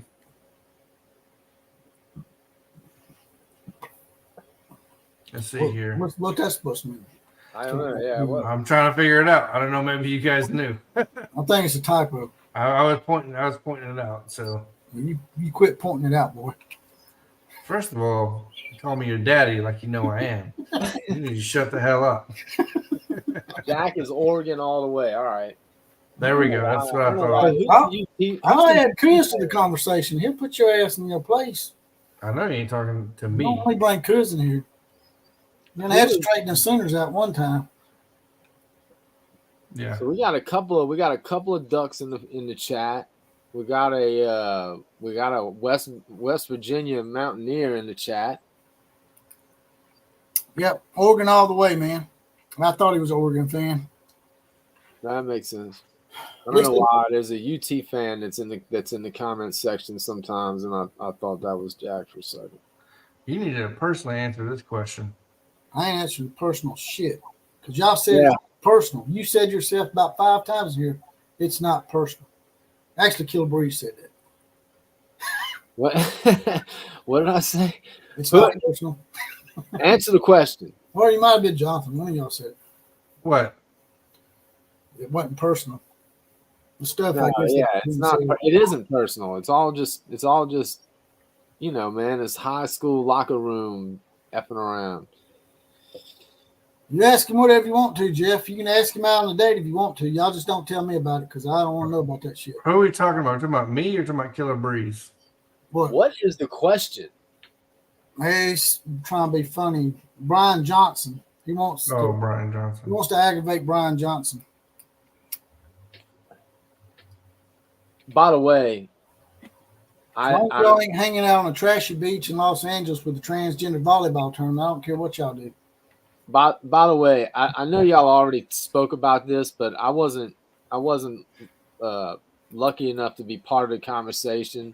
If we could just bring the attention back to how poorly Lincoln Riley has done this year, There it is. and what it means for USC to be 7-5, 7-5. And it's probably going to hurt the Dude, recruiting. that guy has lost total control of the program. He does not have anyone that believes in him. Anyone. They're all talking about how bad of a coach. Think about how fast this guy has gone from the highest of highs when it comes to coaching reputation, which was for nothing, mainly. It reminds me a lot of the whole Jimbo Fisher situation. They overpaid him, just like they overpaid Jimbo. Ding, It's ding, way ding. too much guaranteed money, and it makes them lazy. That's what I think. They got their guaranteed money. Why should they care if you fire them? Yeah, You but know, damn, you gonna at pay me least Jimbo had a 77 million? title. You gonna pay me $77 million to quit? Damn right. All right. I just But go. man, isn't it crazy how much their offense has regressed this year? I mean, that's the one thing that he has always been able to maintain to a large degree. And the last few games, in the beginning when they started losing games, they were losing shootouts or winning some shootouts by a close margin.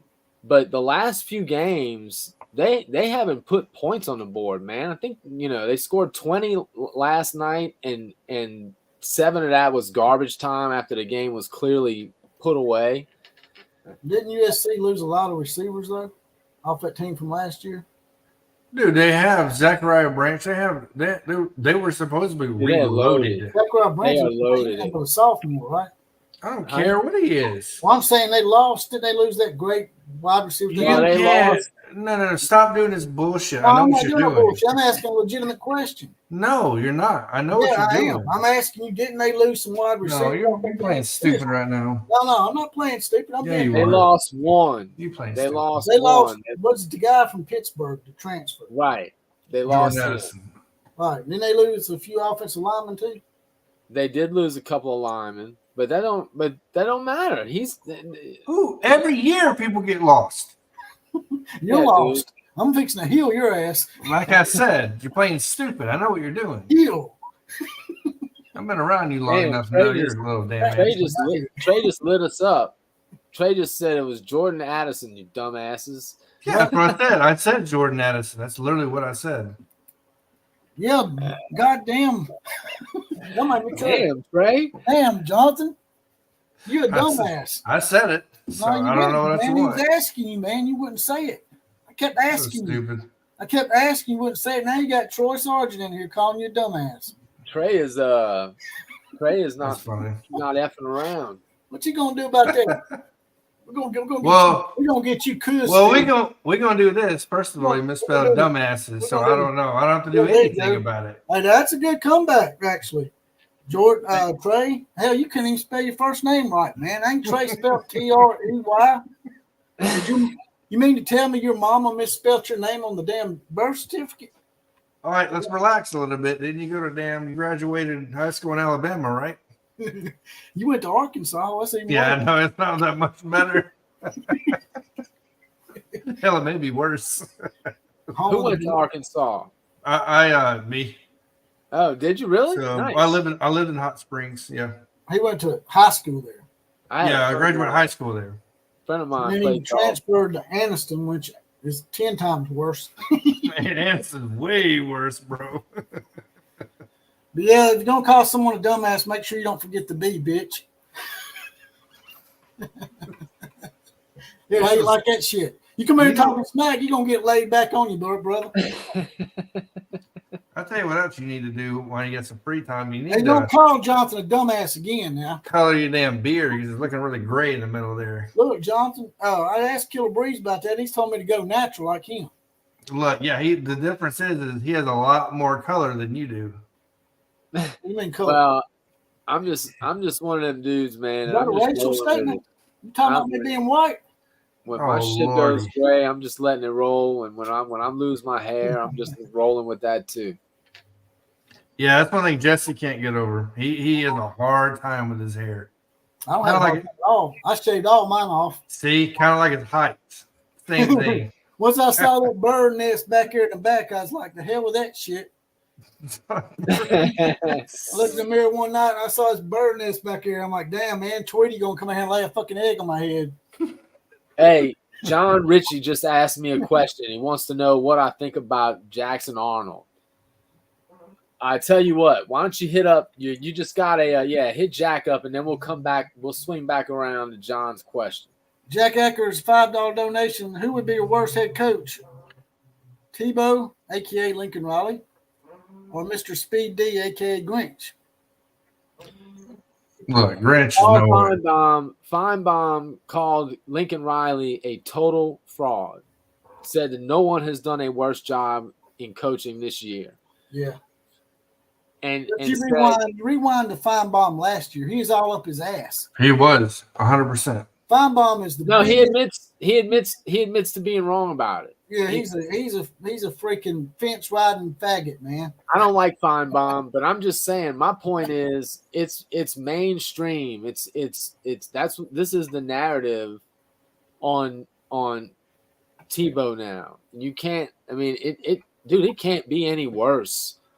So I think the oddly enough, Grinch might be the better head coach at this point because Lincoln Riley looks lost, dude. He looks like he has no clue what to do. When you listen to his post-game press conferences, and I've listened to every single one of them, he has gotten you can just see it. He is more and more confused. He has no idea what to do. Let me get to something real quick.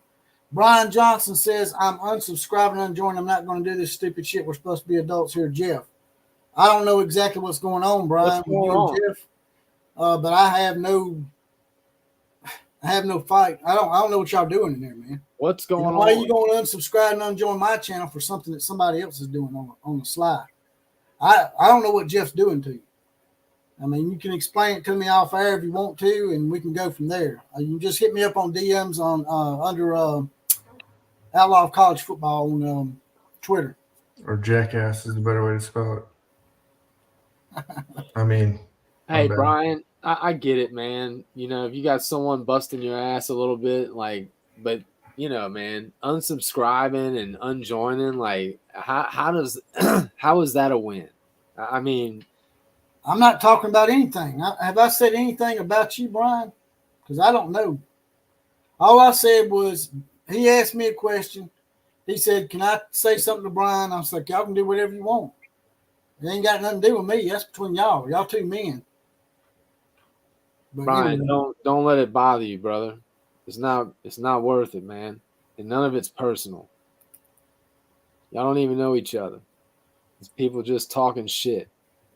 So they're asking me how I'm from Alabama. I had a stint where I lived in Arkansas. That's where my dad lives at, is in Arkansas. My mom lived in Alabama, where I primarily lived. There. Mary Caroline says what you said. Yeah. Lincoln Riley looks miserable. Looks like he's aged 15 years in 2 years. She's right. By the way, going back to John Ritchie's question about Jackson Arnold, I think Jackson Arnold looks like he's going to be a stud. First of all, dude, his arm strength, you know, clearly Dylan Gabriel is not known for having a rocket for an arm, but you can tell Jackson Arnold is he looks so good throwing the ball, and he can just that third down that he threw, that slant that he threw to win to get the first down that ended up being the last first down they needed was a bullet that he threw while the pocket was collapsing at his feet. And he rocketed that thing in there, man. Then he also overthrew Anderson down the sideline. So he's going to be good. What are y'all laughing at? What am I missing? Look at the chat. They just will not let it go, bro. Cuz, man, they ain't gonna let him go for real, man. So Cam Rising announced he's coming back to Utah for its 7th season. Yeah, I saw that. But Hank Stetson Bennett. Jackson Arnold has a greater arm than Penix. Yes. Hank's just asking a simple question. He just wants to know why we can't all get along and go visit West Virginia. Pretty simple question, Jonathan. Stupid. Take me home, country road. That's right. In West Virginia, that's people are why- special. Anybody burn their damn couch every time they won, man. That's a special lot of people there. Coos had to be feeling very emotional that day because he lost it. He lost it quick. It spiraled out of control so fast. If you haven't watched it, it's he's instigating the shit. He's like, make sure you go watch it. it's pretty funny. See, Good Lord. I get all the blame. See, No, man, listen. Honestly, the truth is, I wouldn't have even thought about it again, but Outlaw fucking hit me up when I was at work going, hey, man, this is pretty funny. And I went back and looked at it, and I was laughing out loud at my desk because I never noticed him start to rub his head when he starts reading the comments. Jonathan did talk me into taking the clip down. You advised me to take it down too. So y'all both helped those Kuz out. So Kuz came. Yeah, I'm not trying to. Thank you to both of y'all because I actually thought about leaving it up, but I decided, like y'all said, man, we've been friends for a while, and it's not worth it. To lose a friend over a $30 podcast or a $30 feed or whatever, it's just not. Yeah. Let me be very clear. I think, and I said it earlier, I think Kuz is a great dude, a genuinely nice guy, and I'm not trying to talk negatively about Kuz. I'm just saying it was funny. I mean, it was fucking funny. It was. And he should know that it was funny, because he's a grown man. He knows. That's what I'm saying, dude. Like, I'm laughing because when I'm looking at him lose his shit, I'm thinking of how I've lost my mind, similarly. And it's just so funny to see how I lose mine all the time. How quickly you can let it, you just spiral to the point where it starts causing you physical pain and you rubbing. The Duck Knight says that he's known gays and none of the bottoms are ever mad. What? What? He said, Duck Knight says, I've known gays and none of the bottoms are ever mad. And look, we got 69 people in the chat. Ain't that ironic? We got 69 people in here. That's some good shit. Oh my god. Oh man. We're gonna become the Jerry Springer of college football up in this bitch. You know what's funny is when me and Jesse started podcasting together, man, that dude would push my button so damn hard, bro. I didn't know which way was up or down. He would get me riled up so much. Yeah, when me and Jesse get on, when me and you started cramping the show down, man, you would have me going up and down, bro. Like, want to cuss you out, man. He tried to put a muzzle on me. He thought I need to chill out. Hey, you were a lot worse though at the beginning. I was a lot. You were a lot worse. That's why I had to change. I had to create another channel, man, because they were on me. Yeah, you were saying some shit back in the day. Can you speak to this for us, Jonathan? Because I mean, do you have experience with being the bottom or what? What's up, T Boomer? I have nothing against it, but no, I can't speak on that. Jesse, you Jonathan hanging out the Blue Oyster Bar in San Antonio. Blue Oyster Bar. Blue Oyster Bar. Why don't you come down here to San Antonio and we'll find out? How about that? Oh, shit. Look, man. That's a nice shirt you're wearing. Is that a 1776 shirt? That's right. I'm trying to compliment you. Right there. Yeah, You give that to me? Hodge Twins. Twins, give me that. I forgot to tell you about that. Some of their people contacted me and actually asked me if I'd consider being on their show. Well, they must have accidentally stumbled across you on accident. You're going to do it, right? I don't know. Look who's in the chat. Look who's in the chat, bro. Coos. Coos. They ain't here grilling you, Coos. They ain't forgot. No, they're not in here grilling him. My God, stop come on now. Don't sugarcoat it now. They're not. They're not. Wow, I almost want to hide, bro. No, you sugarcoat it now. Now you gaslighting in reverse. What? Hang on. You know that's just being normal. He can't quit smiling, man. That was one of the dumbest comments I think I've ever heard in my life. Look, Look what You're gaslighting in reverse? That's right. What the hell does that even mean? You sugarcoating the hell out of it. Gaslighting in reverse. So what? So I'm being normal? No. You're confusing me on this one. I don't know. You're just sugarcoating. Sure. Oh, but I have a feeling they're going to start instigating. No, they Bill don't. says I'm not coming on the show. Why not?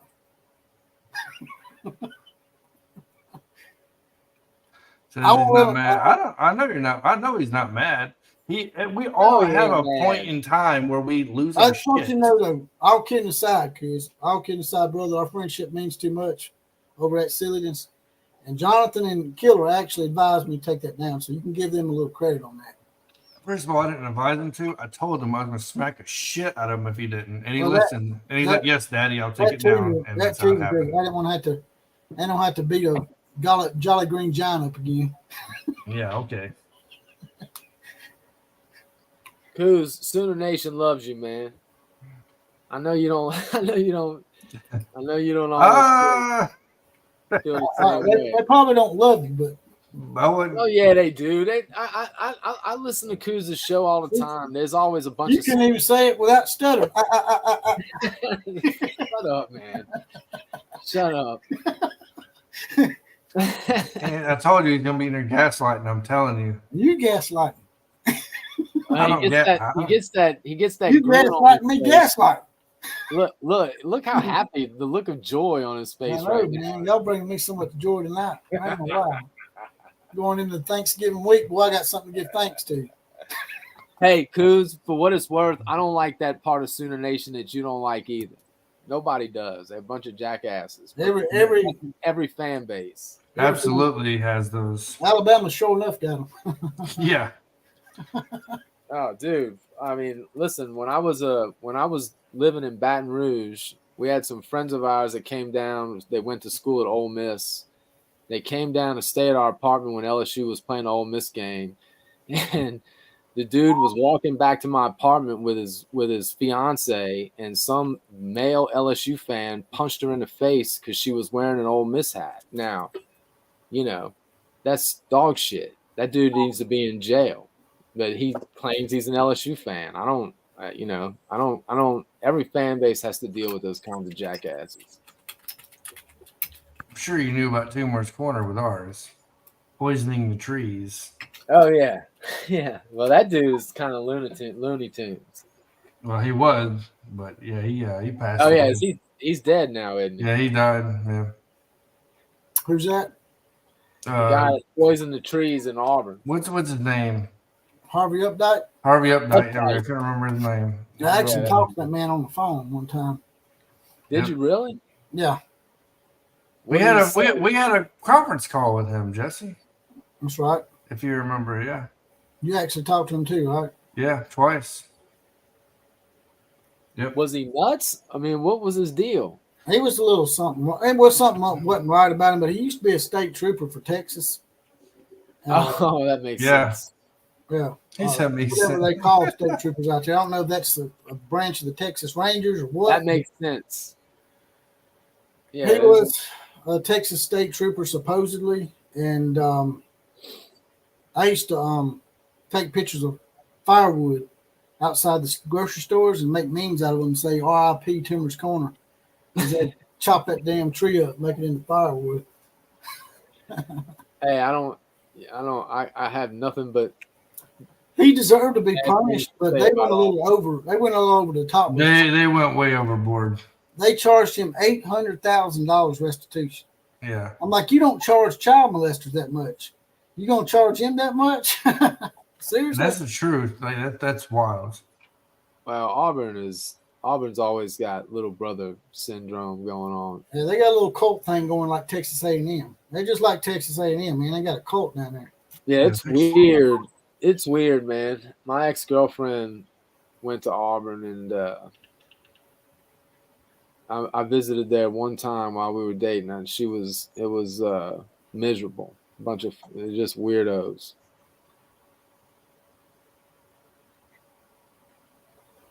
Y'all are still fighting. Brian and Jeff are still fighting.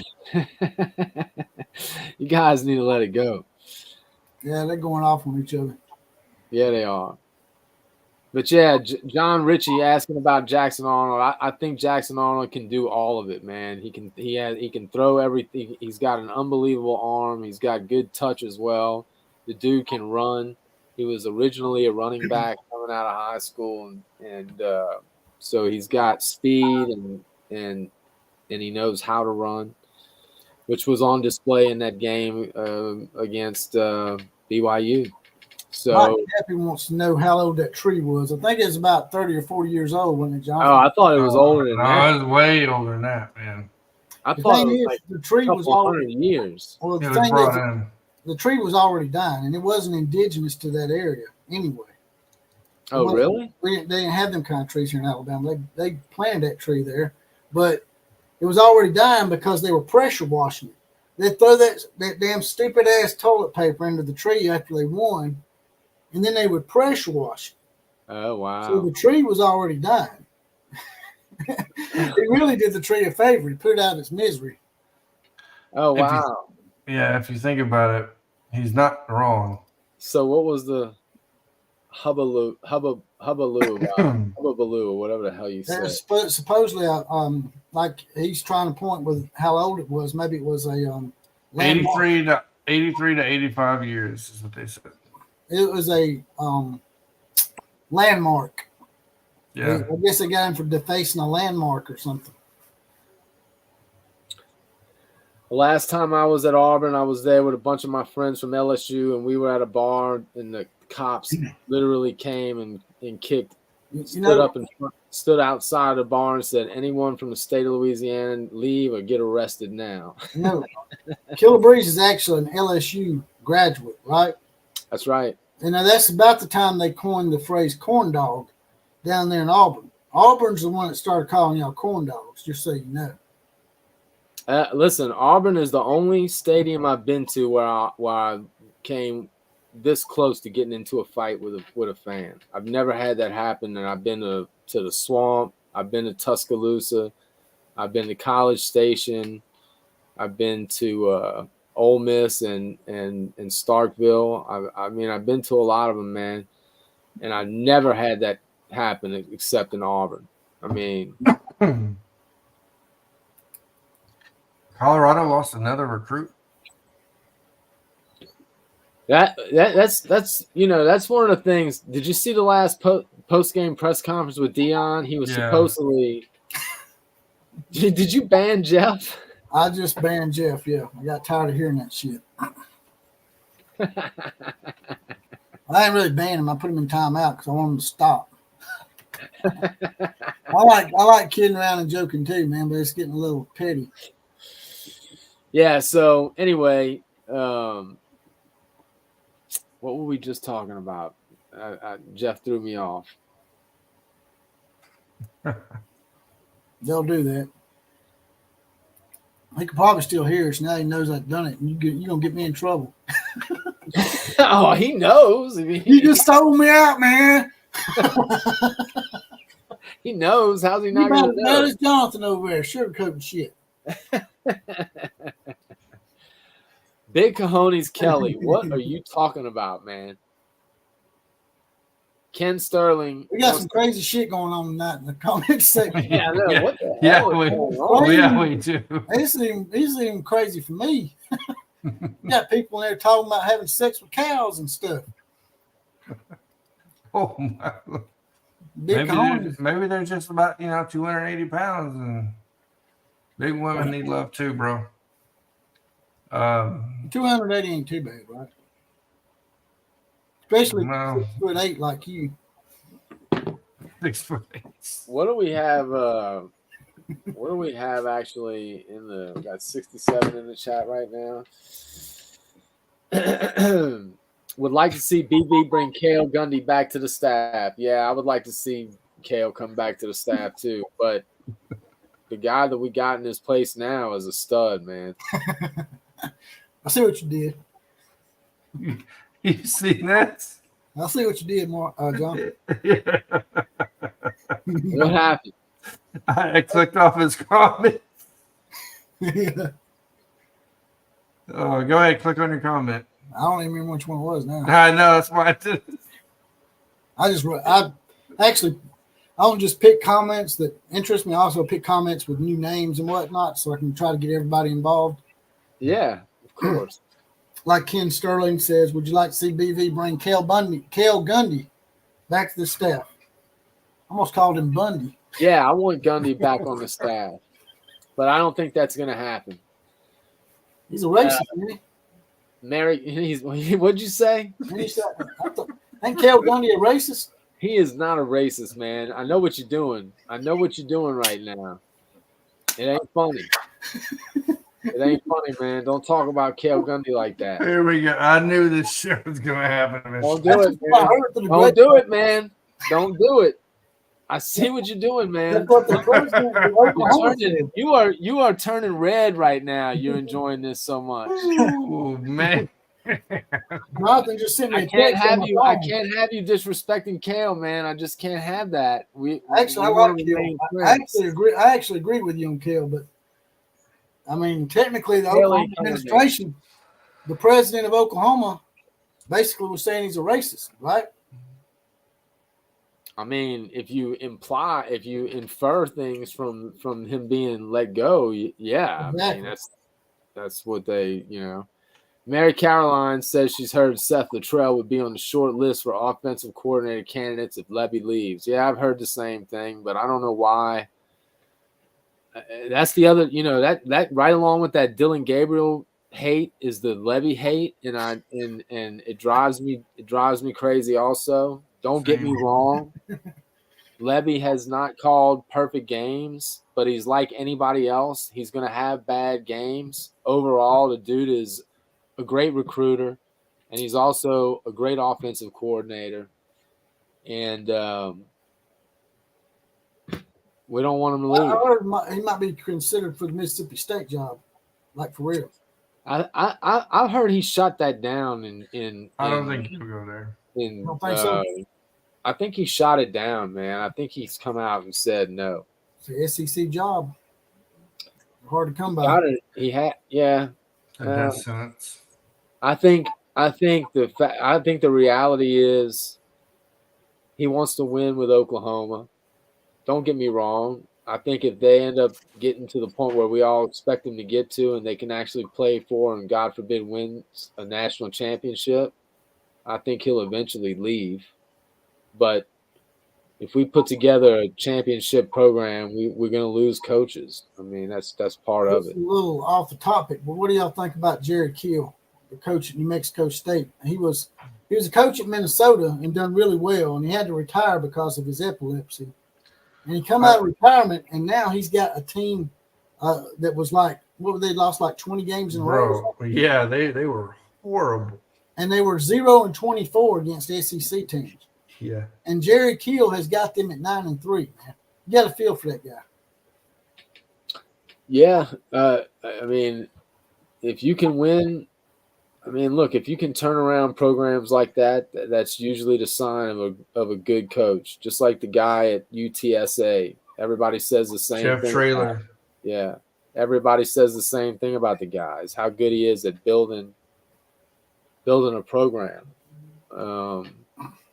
So, and man, when you look at Oklahoma, they never have hired established guys. They've always hired up-and-comers, coordinators to be their head coaches. All their great coaches were coordinators before they became head coaches for the first time at OU. So I think there's something to be said for going after the right guy and not the splash hire. It's going to be interesting to see what A&M does because they're great at screwing this part up. So I'm wondering if they're going to get it right and actually hire a guy like Traylor, or if they're going to go for some splash hire and bust again. Dow Post says that he's also a alumni, Kill Breeze, and left at the drop of the hat to come help OU out. People forget that. That's right. I think he's talking about Cale Gundy as an alumni. He's talking about Levy. He's talking about Levy? He's talking about Levy. Okay. Levy came to Oklahoma as an offensive lineman and blew his knee out, if I remember correctly, before he ever really got to play. And so he he loves Oklahoma, man. I mean, he really does. This staff is full of a bunch of guys that are new at their positions as well. Levy always had either Heupel or Kiffin involved in the offenses, even when he was the OC. So this is really the first time that he's really in control of the offense. So he's learning, and now that Gavin Sawchuk is running the ball a little better, I mean, things are better than they were. He had a string of a couple of bad games. I'm not gonna lie, but overall, I mean, look at where their offense is rated, man. It's still rated as one of the best in the country. Changing gears a little bit, Jack Ecker says Jed, the head coach from Arizona, really turned that program around. Yeah, he did. A lot of people have pointed out the fact that, everybody's talking about, taking up for Deion, saying that, he had to take over a bad program at Colorado, but Jed had to take over a really bad program in Arizona too, and he's got them almost. If he beats Arizona State, he'll have them at 9-3, and they only won 2 or 3 games last year. So yeah, they did a lot better job than time Deion Sanders. No, man, with less players. Yeah, exactly. Stars, right? So all this excuse making for time is just beyond me, man. I don't understand. Well, I do understand why they're doing it, but Arizona is one overtime loss away from being 10-2. Yeah. I mean, they should have beat Southern Cal. That's one of the games that somehow Lincoln Riley was still able to pull out a win, or Caleb, but it's going to be interesting to see, man, what goes on in that with them next year, because I don't think Lincoln Riley has any chance of going to the NFL anymore. Jesse, you were saying that a long time ago. I don't think they would hire him, man. If he gets fired at USC, he might get a job as an offensive coordinator, but. I don't think anybody in the NFL is going to – well, maybe they would take him as an OC. Yeah, I mean, I would take him as an OC. Alabama would. I'd take him as an OC. Just don't let him be the head coach. Yeah. he can't manage the whole thing. And just some people ain't meant to. Some people are coordinators, and that's what they are. Yeah. I mean, listen, I don't know, man. I see a guy who's broken. I mean, he looks broken. It looks like he's lost a lot of confidence. I mean, he might be damaged goods for a while. Big Coneys thinks that Jamie Chadwell will end up going to Texas A&M. Are you sure he's not talking about Mississippi State? Maybe. He said Move State, so I didn't know he was talking about Texas A&M, Mississippi State. Those damn cowbells, I'm assuming he's talking about Mississippi State. Yeah. Well, they're both what? They both got good veterinarian schools or something. I don't know. Yeah, they both do. Yeah, you're right.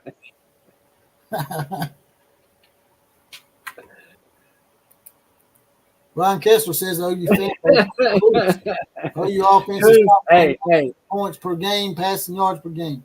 Jeff Lebby is a great OC. Hey, you see Kuz's comment here?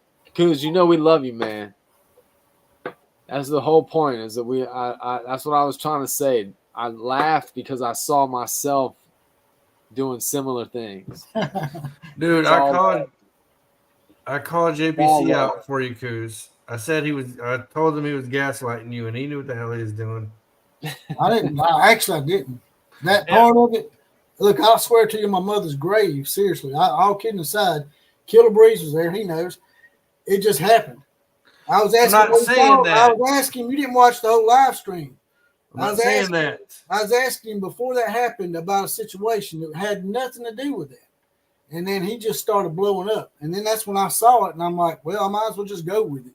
That's what I'm saying. So you were gaslighting them. Maybe about 3 or 4 minutes after. I don't care. You were still gaslighting them. You make it out like I set the whole thing up for you. No, I said that. That's you assuming. I made that happen. No, that's you assuming shit. That's all that is. That shit happened all on Kuz's own, that shit. Anyway, you were gaslighting. The point is we all have we go again. We all have love for Kuz. That's the point. That's the point. Why'd you click on that comment, Jesse? What's that? So why'd you click on that I comment? didn't click on that. You know who clicked on that? That's Jonathan there. How can y'all click on? I can't click on shit. That's because Jonathan's an administrator on the channel. Ah, I have to babysit the damn dude, so He's fixing to get fired. yeah, fire me. Watch what happens. We're like, it's Vince McMahon on your ass. You're fired. I'm not saying you were crying. I didn't say you were crying. nobody's crying. Jesus. I said you like, but I will say this. I think you got a little emotional, which I've done before, and sometimes we just lose our shit. We get fed up with stuff, and you just lost your stuff. That's what was funny about it. Is that Right. he was stressed out. He was stressed out. West Virginia had, wasn't a great weekend for him, and he was, it's just one of them things. Shit happens to me every day at work. I fucking lose it every day. Every single day. Jesse knows. I bitch about it all the time.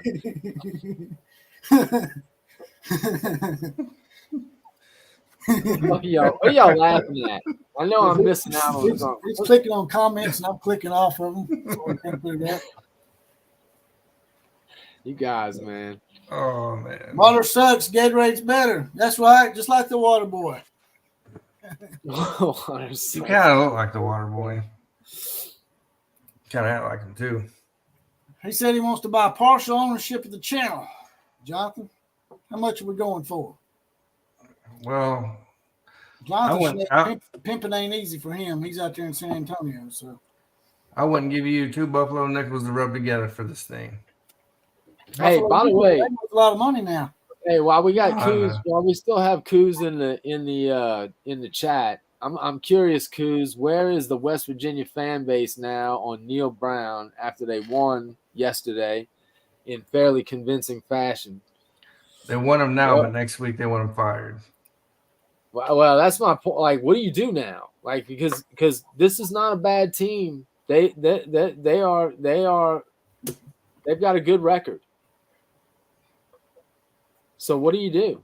Jonathan just won't let it go. He's done clicked on the dirty. Nah, you need to stop. You need to stop lying, bro.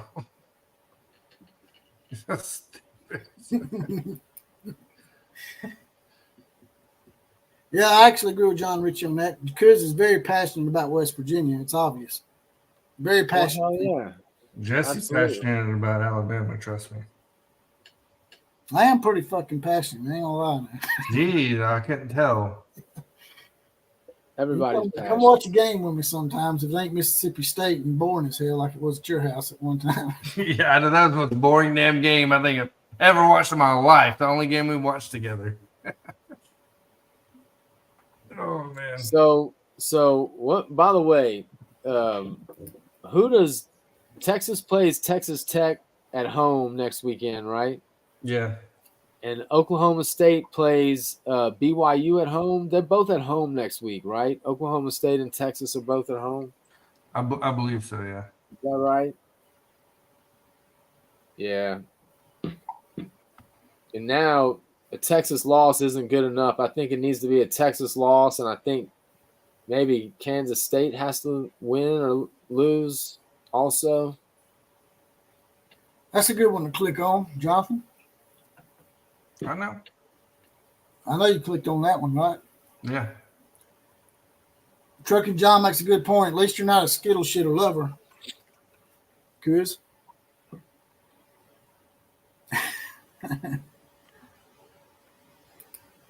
Yeah, goddamn. How many games does Lincoln Riley lose in the Big Ten if he's still with USC next week? That's it's gonna get worse. Says Lloyd Brogdon. Dude's gonna be traveling to Ohio State, playing Michigan, maybe. Like, well, Iowa's not like they have good teams in the like consistently year in and year out. In the Big Penn State, Iowa's not a bad team. Like, yeah. Well, hey, what? And by the way, I'm the same. I'm the same way. Chris says when someone makes fun of his state, I take it personal. It's part of who I am. That's why the comment bothered me so much, even though it shouldn't have. Well, your state and your team have the same name. So people aren't really directly making fun of your state when they're making fun of your team. They just happen to have the same name, sort of like Alabama. But I'm the same way. Yeah. I'm the same way. If people make fun of Louisiana, I get pissed. So, Louisiana does suck, though. And that's a shithole. Are you serious? No way. man, Bro, man, that's Jesse. Jesse told me to do it. I don't know what to tell you. I'm telling you, man. Oh man. Look, I lived in the trenches in Alabama. You can't say nothing to me Yeah. to hurt me. I have no soul left. So I grew up in Holt, Alabama. It don't even exist anymore. Tornado. No, yeah. I'm from New Orleans. It's effed in New Orleans. New Orleans. Yeah, my it's goodness. terrible. That's even worse. It is. It's a crime it's a rate jungle. there is horrible. It's a jungle. It's dangerous as hell now. Yeah.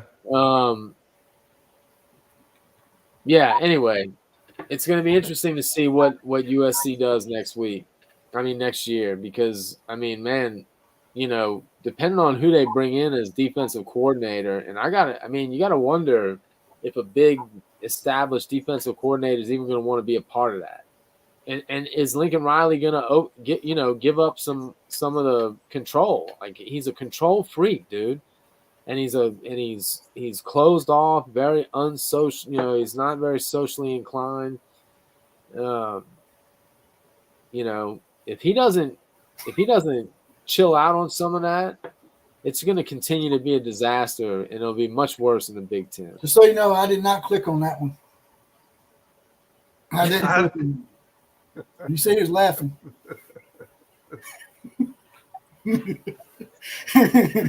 Holy crap. This one I am going to click on. Is LSU your second team? Or are they your first team? No, they're not my first team by a long shot. But yes. You're not like Marshmallow? I pull for LSU when as long as they're not playing Oklahoma. You sure you're not like HOF Marshmallow? He used to be a Texas Tech guy. He won't admit to First of all, man, why are you trying to insult me all of a sudden? When you went I know he's coming after you big time. I don't know. You went from being cool. It's one thing to call me a corn dog. It's one thing to call me a corn dog. But when you fucking call me a marshmallow, that is a Class C violation. So that's a Class C. I was just wondering, because HOF Marshmallow used to be a Texas Tech fan. Now he's an Oklahoma fan. Oh, he's really he's a. They won't admit to that. He won't admit to that shit, but I found it out. There's something very contrived there. That's all I'm going to say. That's racist, Jack said. What's racist? Oh, the way you talk about the marshmallow is racist. Really? Marshmallows are white, right? Unless you burn them. I guess you could burn them and they'd be black. Yeah, that's also true. But what is yeah, he won't let Byron. Yeah, that's right. Yeah, he's he's just not a good. He's just turned out to not be a good coach.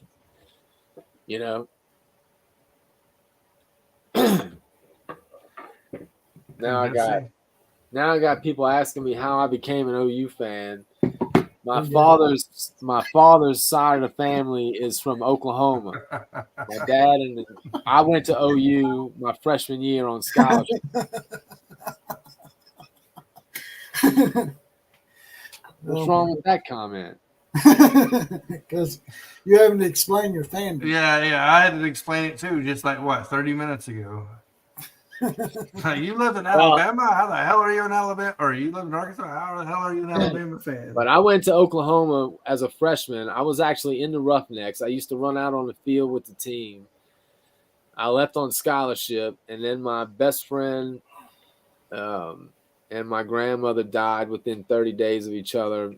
Jesus. And I came back home, and I just didn't leave. I was at LSU with my friends trying to recover from a massive loss, and I just never left. So I regret it. I really regret it. Big Kahoney says I'm a coon ass, not a corn dog. So what's the difference between a coon ass and a corn dog? Well, I don't know what the F a corn dog is, man. So I Corn dog. It's not I a corn can't dog. speak. A cur dog. Corn dog. I don't know what the fuck a kern dog is. Auburn started that shit. You can be mad at Auburn for that. They said y'all smelled like corn dogs when y'all come down there to the game. What is First up of with all, chat, bro? the fact that anyone from Auburn would speak about anyone else is funny in and of itself. That's about the inbred backwoods idiots that I see running around in Auburn. Hell yeah. Tell them about it. Damn barn monkeys down there. Bro, I can't do this shit. That's giving them a lot more credit than I would. Ooh, bro.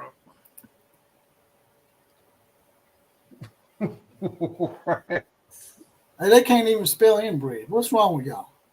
It's not inbred like a loaf of bread. It's inbred. It's spelled INBRED. Trucking John. All inbred people that have sex with legs and the cows and boots like skittle shoes. All right. Yeah, that's fine. I'm good with that. Corn dog is something you eat at the county fair. Yeah, that's right. All right there, Captain Obvious. Y'all gonna get me in trouble, man. But John Christophic, Auburn said that the LSU people smell like corn dogs when they come down there. And that's how that shit started. Are you serious, man? Or are you messing with me? Huh? That's what they said, yeah. Seriously. Who is they? Who is they? Auburn. Just fucking people in Auburn? Like where did What is it? What did you think? Auburn people. Where did they say it? I mean, I'm just confused as to where it was. They was all over the message boards and stuff, like the day after the LSU game. The Auburn people were calling them corn dogs, and that shit just took off. Now everybody calls y'all that. Even Alabama people call you corn dogs. Really? I've never heard of this. It is all over the message boards during the week of the games. It's even the Skittle shitters call y'all corn dogs. It's really bad. I gotta look this up. The origin story of the corn dog. Spelling 101. Well, I don't know. That goes to show you how much I spent on LSU fan message boards and shit. I'm never on any of that shit. I only follow Oklahoma, really. Chris's Corner says this is spelling 101 with JPC. And he's right. Dude, are you ready for this? Virginia and vagina are two different words. You're right, Chris. And I try to tell him that. Dude, I try to tell him that shit, but Jonathan keeps encouraging him. So, dude. So the corn dog story is we refer, of course, to corn dogs, LSU fans. It has often been said, smell exactly like corn dogs. They're basically saying the fans, so the kid-friendly treat that basically consists of a cheap meat, weenie coated in batter and deep fried in grease. You thought I was wow. You thought I was trolling you. What is the insult, though? I don't understand the insult. Like, okay, so Louisiana people, if they smell like corn dogs, like, what is the? I don't get it. I have no idea. Like, where does that come from? That's why Auburn is. Auburn people smell like cow shit. So what's the difference? You see what we have to put up with all the time. We don't even claim Auburn. We're going to let Jordan annex them. We call them West Georgia. Yeah, exactly. Yep. I guess they're saying you smell like overcooked weenies and bread, man. I don't know. I mean, that's all I can think of. Here's what I can tell you. Man, I ain't trying to gaslight like Jonathan. I spent 25 years of my life living in Louisiana. I never fucking knew anyone that ate corn dogs, for whatever that's worth. Well, that'd be cannibalism. Y'all ate each other, right? I guess, but we didn't, because I never saw anyone eat corn dogs. So there you go. Maybe a crawfish dog, right?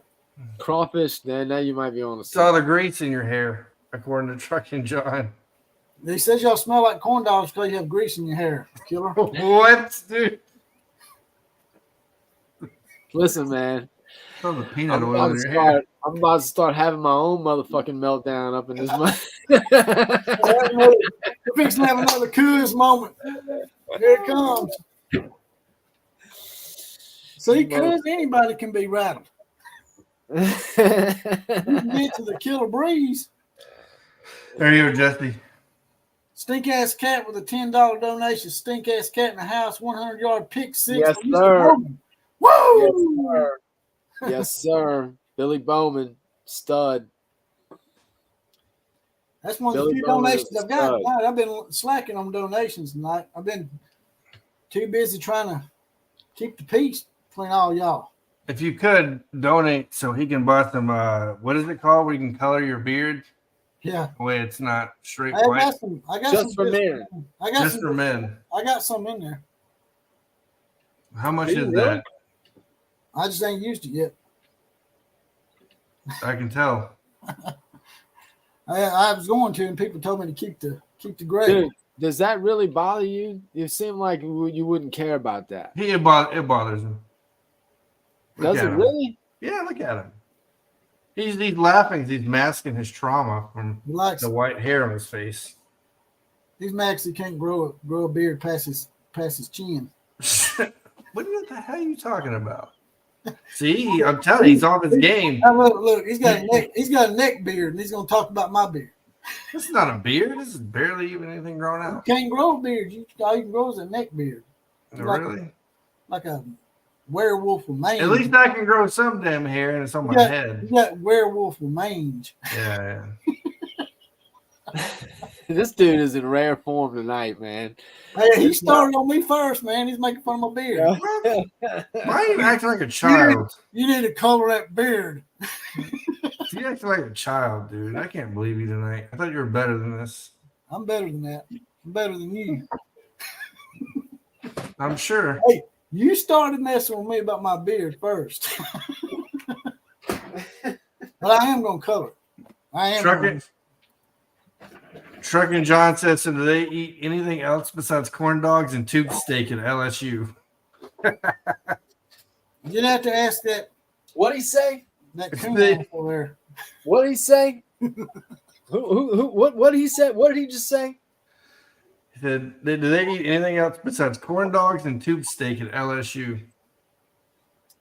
I feel like you're making some homosexual references here that I'm not real comfortable with. What are you talking about, man? See, there you go. There's some. You're gonna have me rubbing my head here in a minute, and I'm about to lay into some of these. What are you talking about, man? Big Cahoney says, "Here's a few bucks for some greasing for men." There you go. See, I appreciate it. It's much needed, so we can get that shit colored. Right. I ain't coloring shit.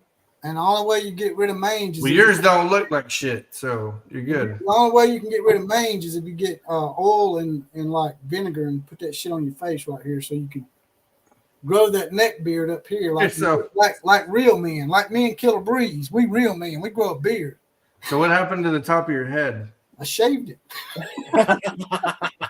Yeah, I okay. gotta tell you everything. Okay.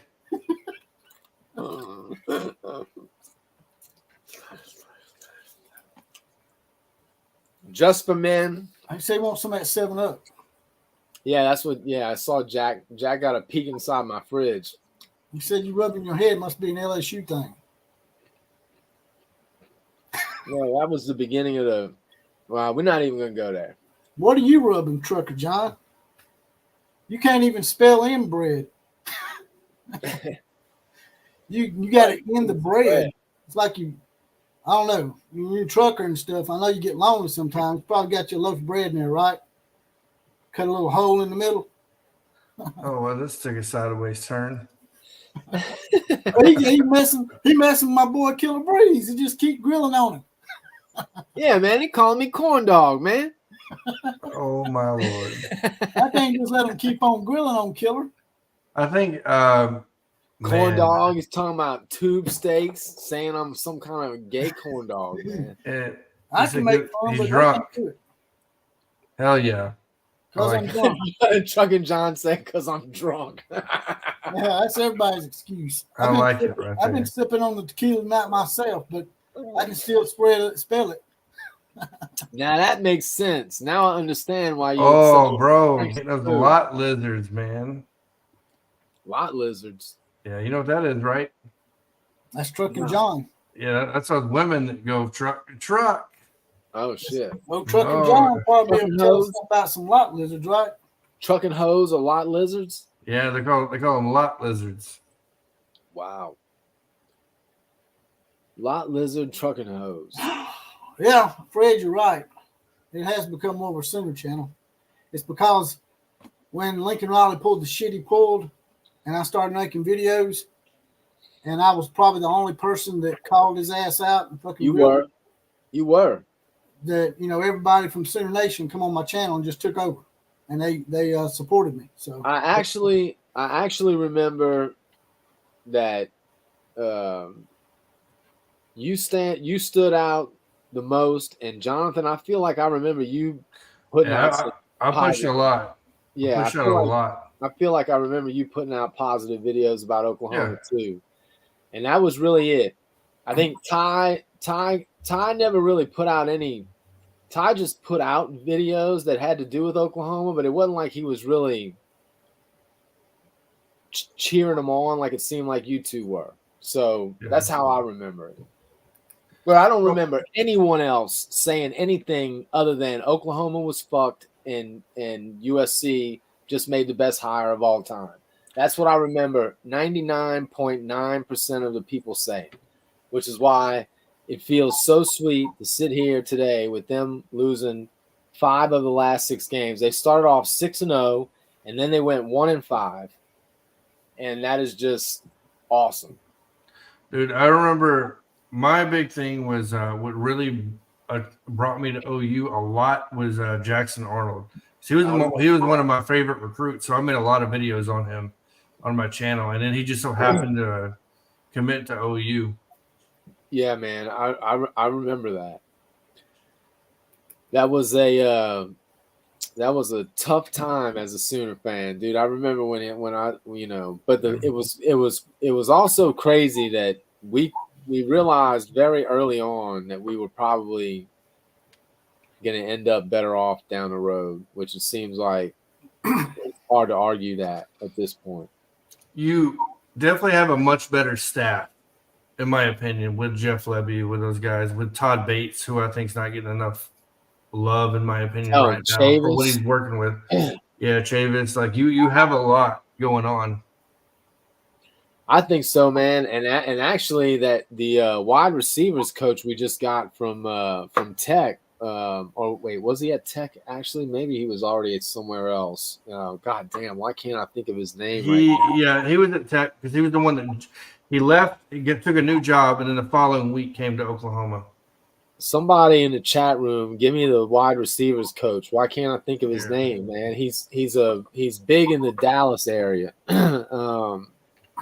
Anyway, he's turned out to be a stud, and Emmett Jones. Emmett Jones, thank you, Jesus.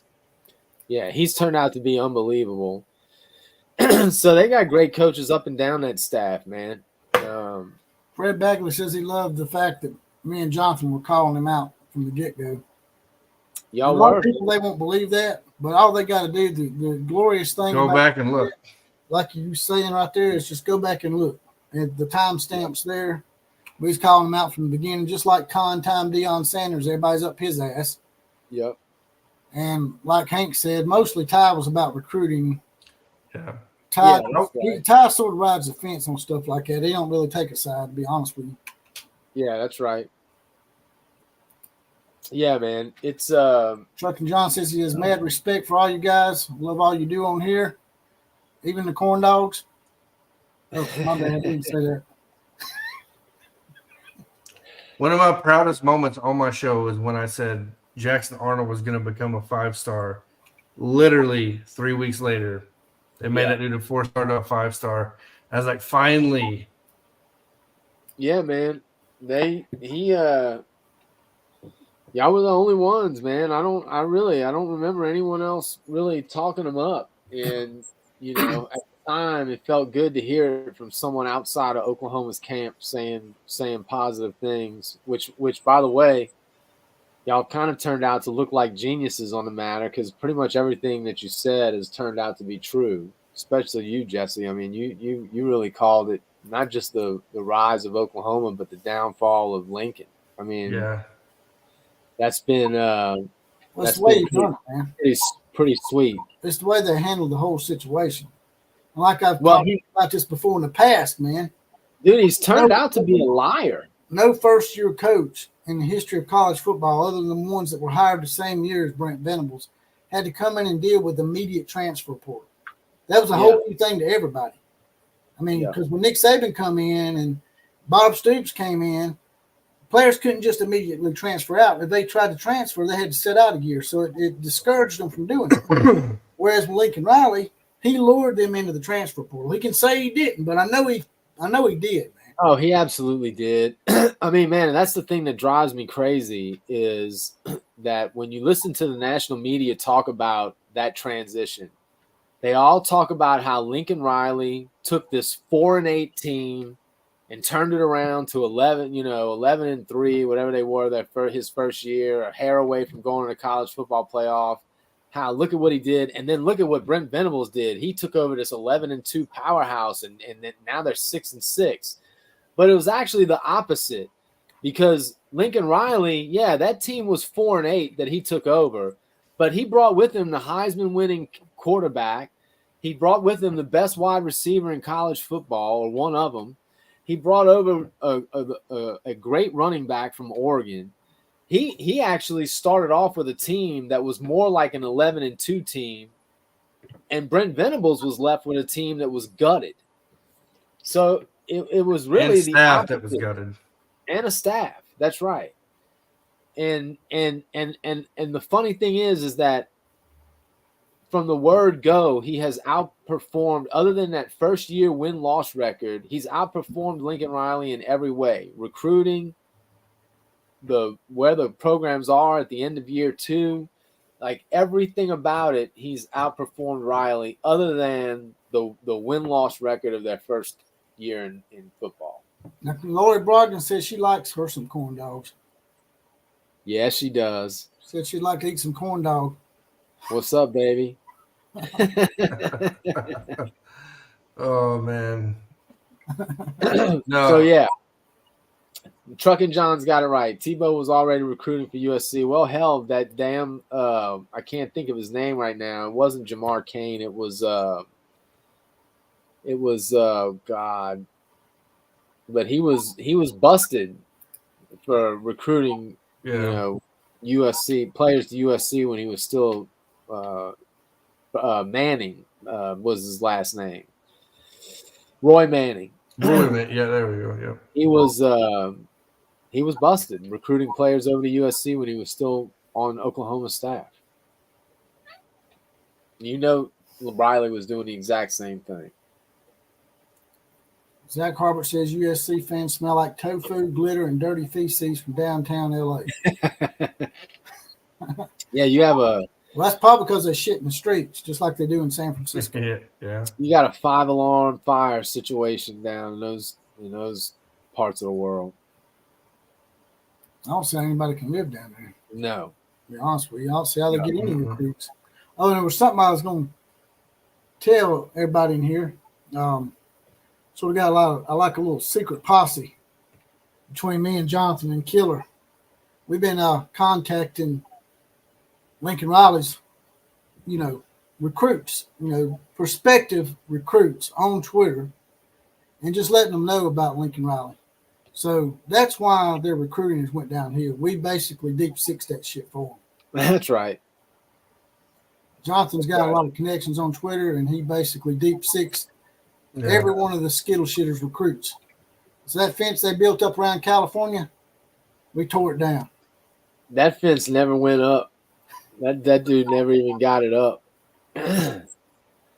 It also ought to be fun. It ought to be fun. I'm sure Alabama will benefit a little bit from this too, but it ought to be fun raiding A&M's covered a little bit now that most of them done left anyway before this happened, didn't they? Yeah, most of them did leave. But there's still a lot left, though. There's a lot left. There's a few left, man. I want DJ Hicks. So when they paid them all of that money to come there, do they have to pay it back or they just get to keep it? No, they get to keep that. Yeah, they get to keep it. So that's dumb. That's just like Quinn Ewers went to Ohio State. Did he get to keep that money or did he have to give it back? No, he Now, kept that it I don't know. for Ohio State. That was for autographs, so no, he kept that. Okay. I thought Yeah. he went up there on some kind of little deal with Ohio State. They give him a little bit of money. Zach's out the house. Zach's out, man. Zach, take it easy. Have a great Thanksgiving. We got a lot of Tulsa people up in here. Mary Caroline do. from Tulsa. Tulsa. That's where my side of the family is from, not far from Tulsa. They say Tulsa's a real hotbed in high school recruiting. Tulsa's is a good resource of football recruits. Where Killer Breeze at Houston. You're in Houston? That's a damn hotbed. I forget the name of the place out there where a lot of high school teams are at. Houston's stacked, man. Sci-Fair, the all of the schools out in Katy. I mean, Katie's huge. Katy is what I was thinking of. But you also have the Cypress area, so all of the Cypress schools are big. They start off with like Sci-Fair, and then you got Klein too. You know, Klein is a huge district. They just got it's massive. The Houston is so big. You know, I lived in Austin for 13 years before I moved to Houston. And Houston makes Austin, Austin's like the 13th, 14th largest city in the country, and it makes Austin look like Mayberry. Yeah. It's just so big. It's just so big, man. All right, guys. I've been on 2 hours and 20 minutes. Y'all about ready to cut this thing or what? Yeah, I got to work. Yeah, tomorrow. man. It's good seeing y'all tonight. Everybody have a good one. It's been pretty educational. We learned a little bit about the corn dogs, a little bit about my beard needing to be colored, and Jonathan needing to grow a beard.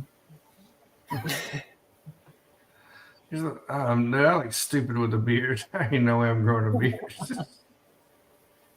All the cool people are doing it, man. All the cool people are doing it.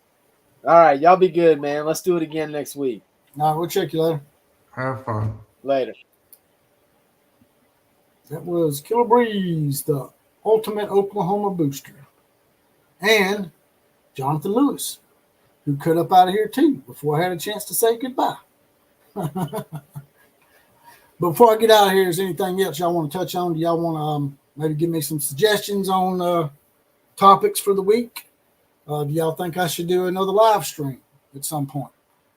Or would y'all rather me do a podcast? Y'all let me know. I'm still on, Duck Knight. What's up, brother? What you got for me?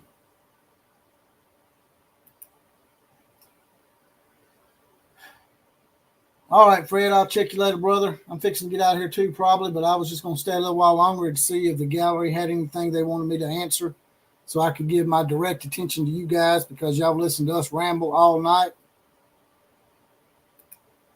He says the suggestions is color your beard.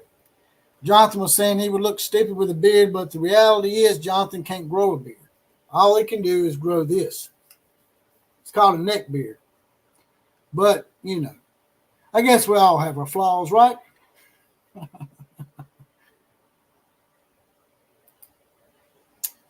Thunder U says Jonathan Lewis needs to match Killer and Outlaw gray beard if he grows one. Yeah, Jonathan probably does have gray hair. That's probably why he don't grow a beard, right? So it's just really patchy. It's called mange, man. My dog used to have mange. We'd get motor oil and sulfur. That's what it was. It wasn't vinegar. Motor oil and sulfur gets rid of mange, man. Just remember now, you grilled on me first now. 11:10 stream. So you want me to do a 11 or 10 o'clock stream at night? You must be out on the West Coast for real. I know you're an Oregon fan, but are you on the West Coast or something? Don't be lying. Tell a lie. You're trying to get me in trouble all night. Even framed me. Kept clicking on comments about cuz. Fred Bagley says, here's a topic live. How NIL in the portal and its cons, realignment. It's going to spread out the talent and be hard to even repeat as a conference champ. Well, Fred, Georgia would probably disagree with you because they're in the midst of doing something nobody's ever done, and that's three-peat. We haven't really talked much about Georgia's not, even though it wasn't in the title. Georgia's on the cusp of doing something that no one else has ever done. Now, they'll come in and tell you that there's teams win 3 national championships in a row, but they weren't unanimous because back in the day, before the advent of the playoff and the BCS, they were voted upon. You had like split national champions. So there's never been a unanimous three-peat champion in college football. It's happened in every other sport, even college basketball. You had the heyday of the UCLA Bruins back in the 70s with John Wooden. In the NBA, you see it all the time. In the NFL, I don't know how long it's been in the NFL. It's been a really long time since a three-peat happened in the NFL, and I don't even think it's happening in the NFL. I don't think anybody's ever won 3 Super Bowls in a row. So in football, three-peats are something that just don't happen.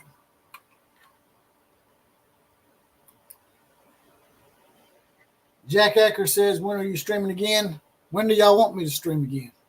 What is a good time for everybody in here? I'll get back on tomorrow night. But I could start doing a Thursday and a Sunday, Monday. And that way I could do 3.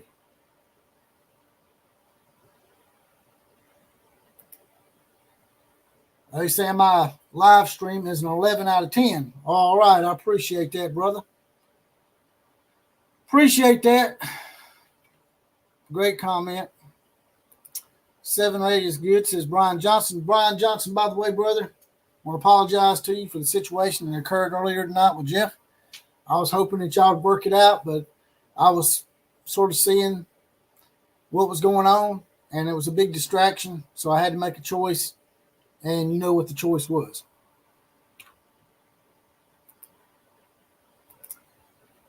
That's right. No NFL team has won 3 in a row. You're correct. That's what I thought. Now, they may have won 3 in a row back in the day before the AFL and the NFL merged into one to create the Super Bowl era, which started in the late 60s. You know, back before the Super Bowl era, there may have been a three-peat by Green Bay or somebody like that, but I'm not sure.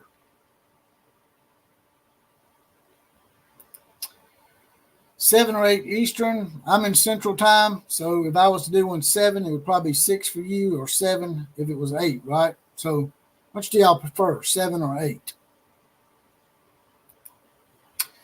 The Duck Knight says if someone is going to stop Georgia, it will be Bama or Oregon. My instinct says Georgia will three-peat.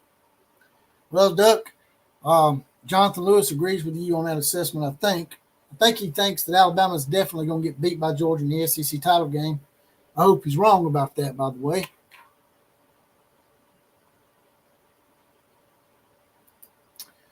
Yes, sir, Duck Knight. That's what Jonathan was telling me. You said I was 11. Our program was 11 out of 10, and once again, I appreciate the hell out of that.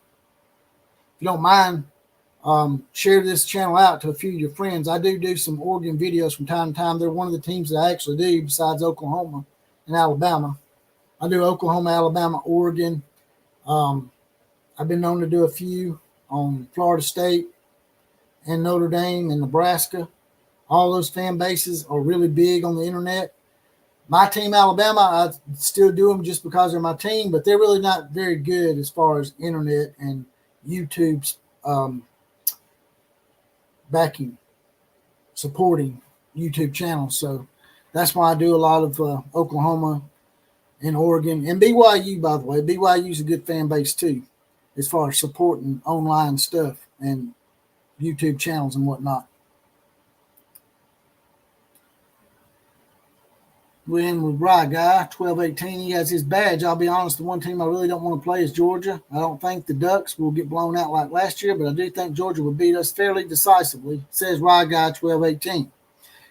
And if you want to get your badge like Rye Guy, 12-18, and possibly be the Full Horseman shout-out of the day on the podcast, as well as maybe be the comment of the day, all you got to do is join the Outlaw Posse. It's a little join button. That subscribe button is $2.99 a month, 75 cents a week. You hit that join button, you get your badge, you be deputized, and you'll be in the Outlaw Posse.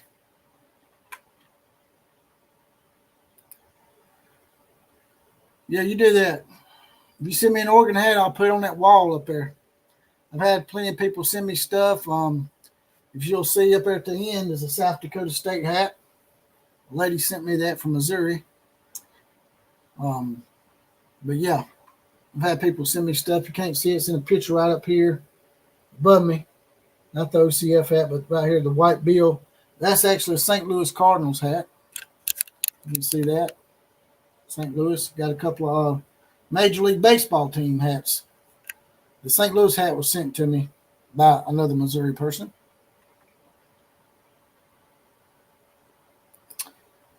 I hope you're right, Thunder. I hope that Bama is the only one that can stop Georgia's winning streak.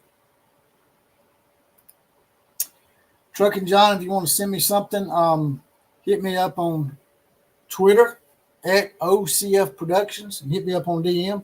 Or you can reach me on Facebook under Jesse Paul Clark. That's spelled Jesse without the I. Jesse Paul Clark on Facebook. Hit me up on private messenger there.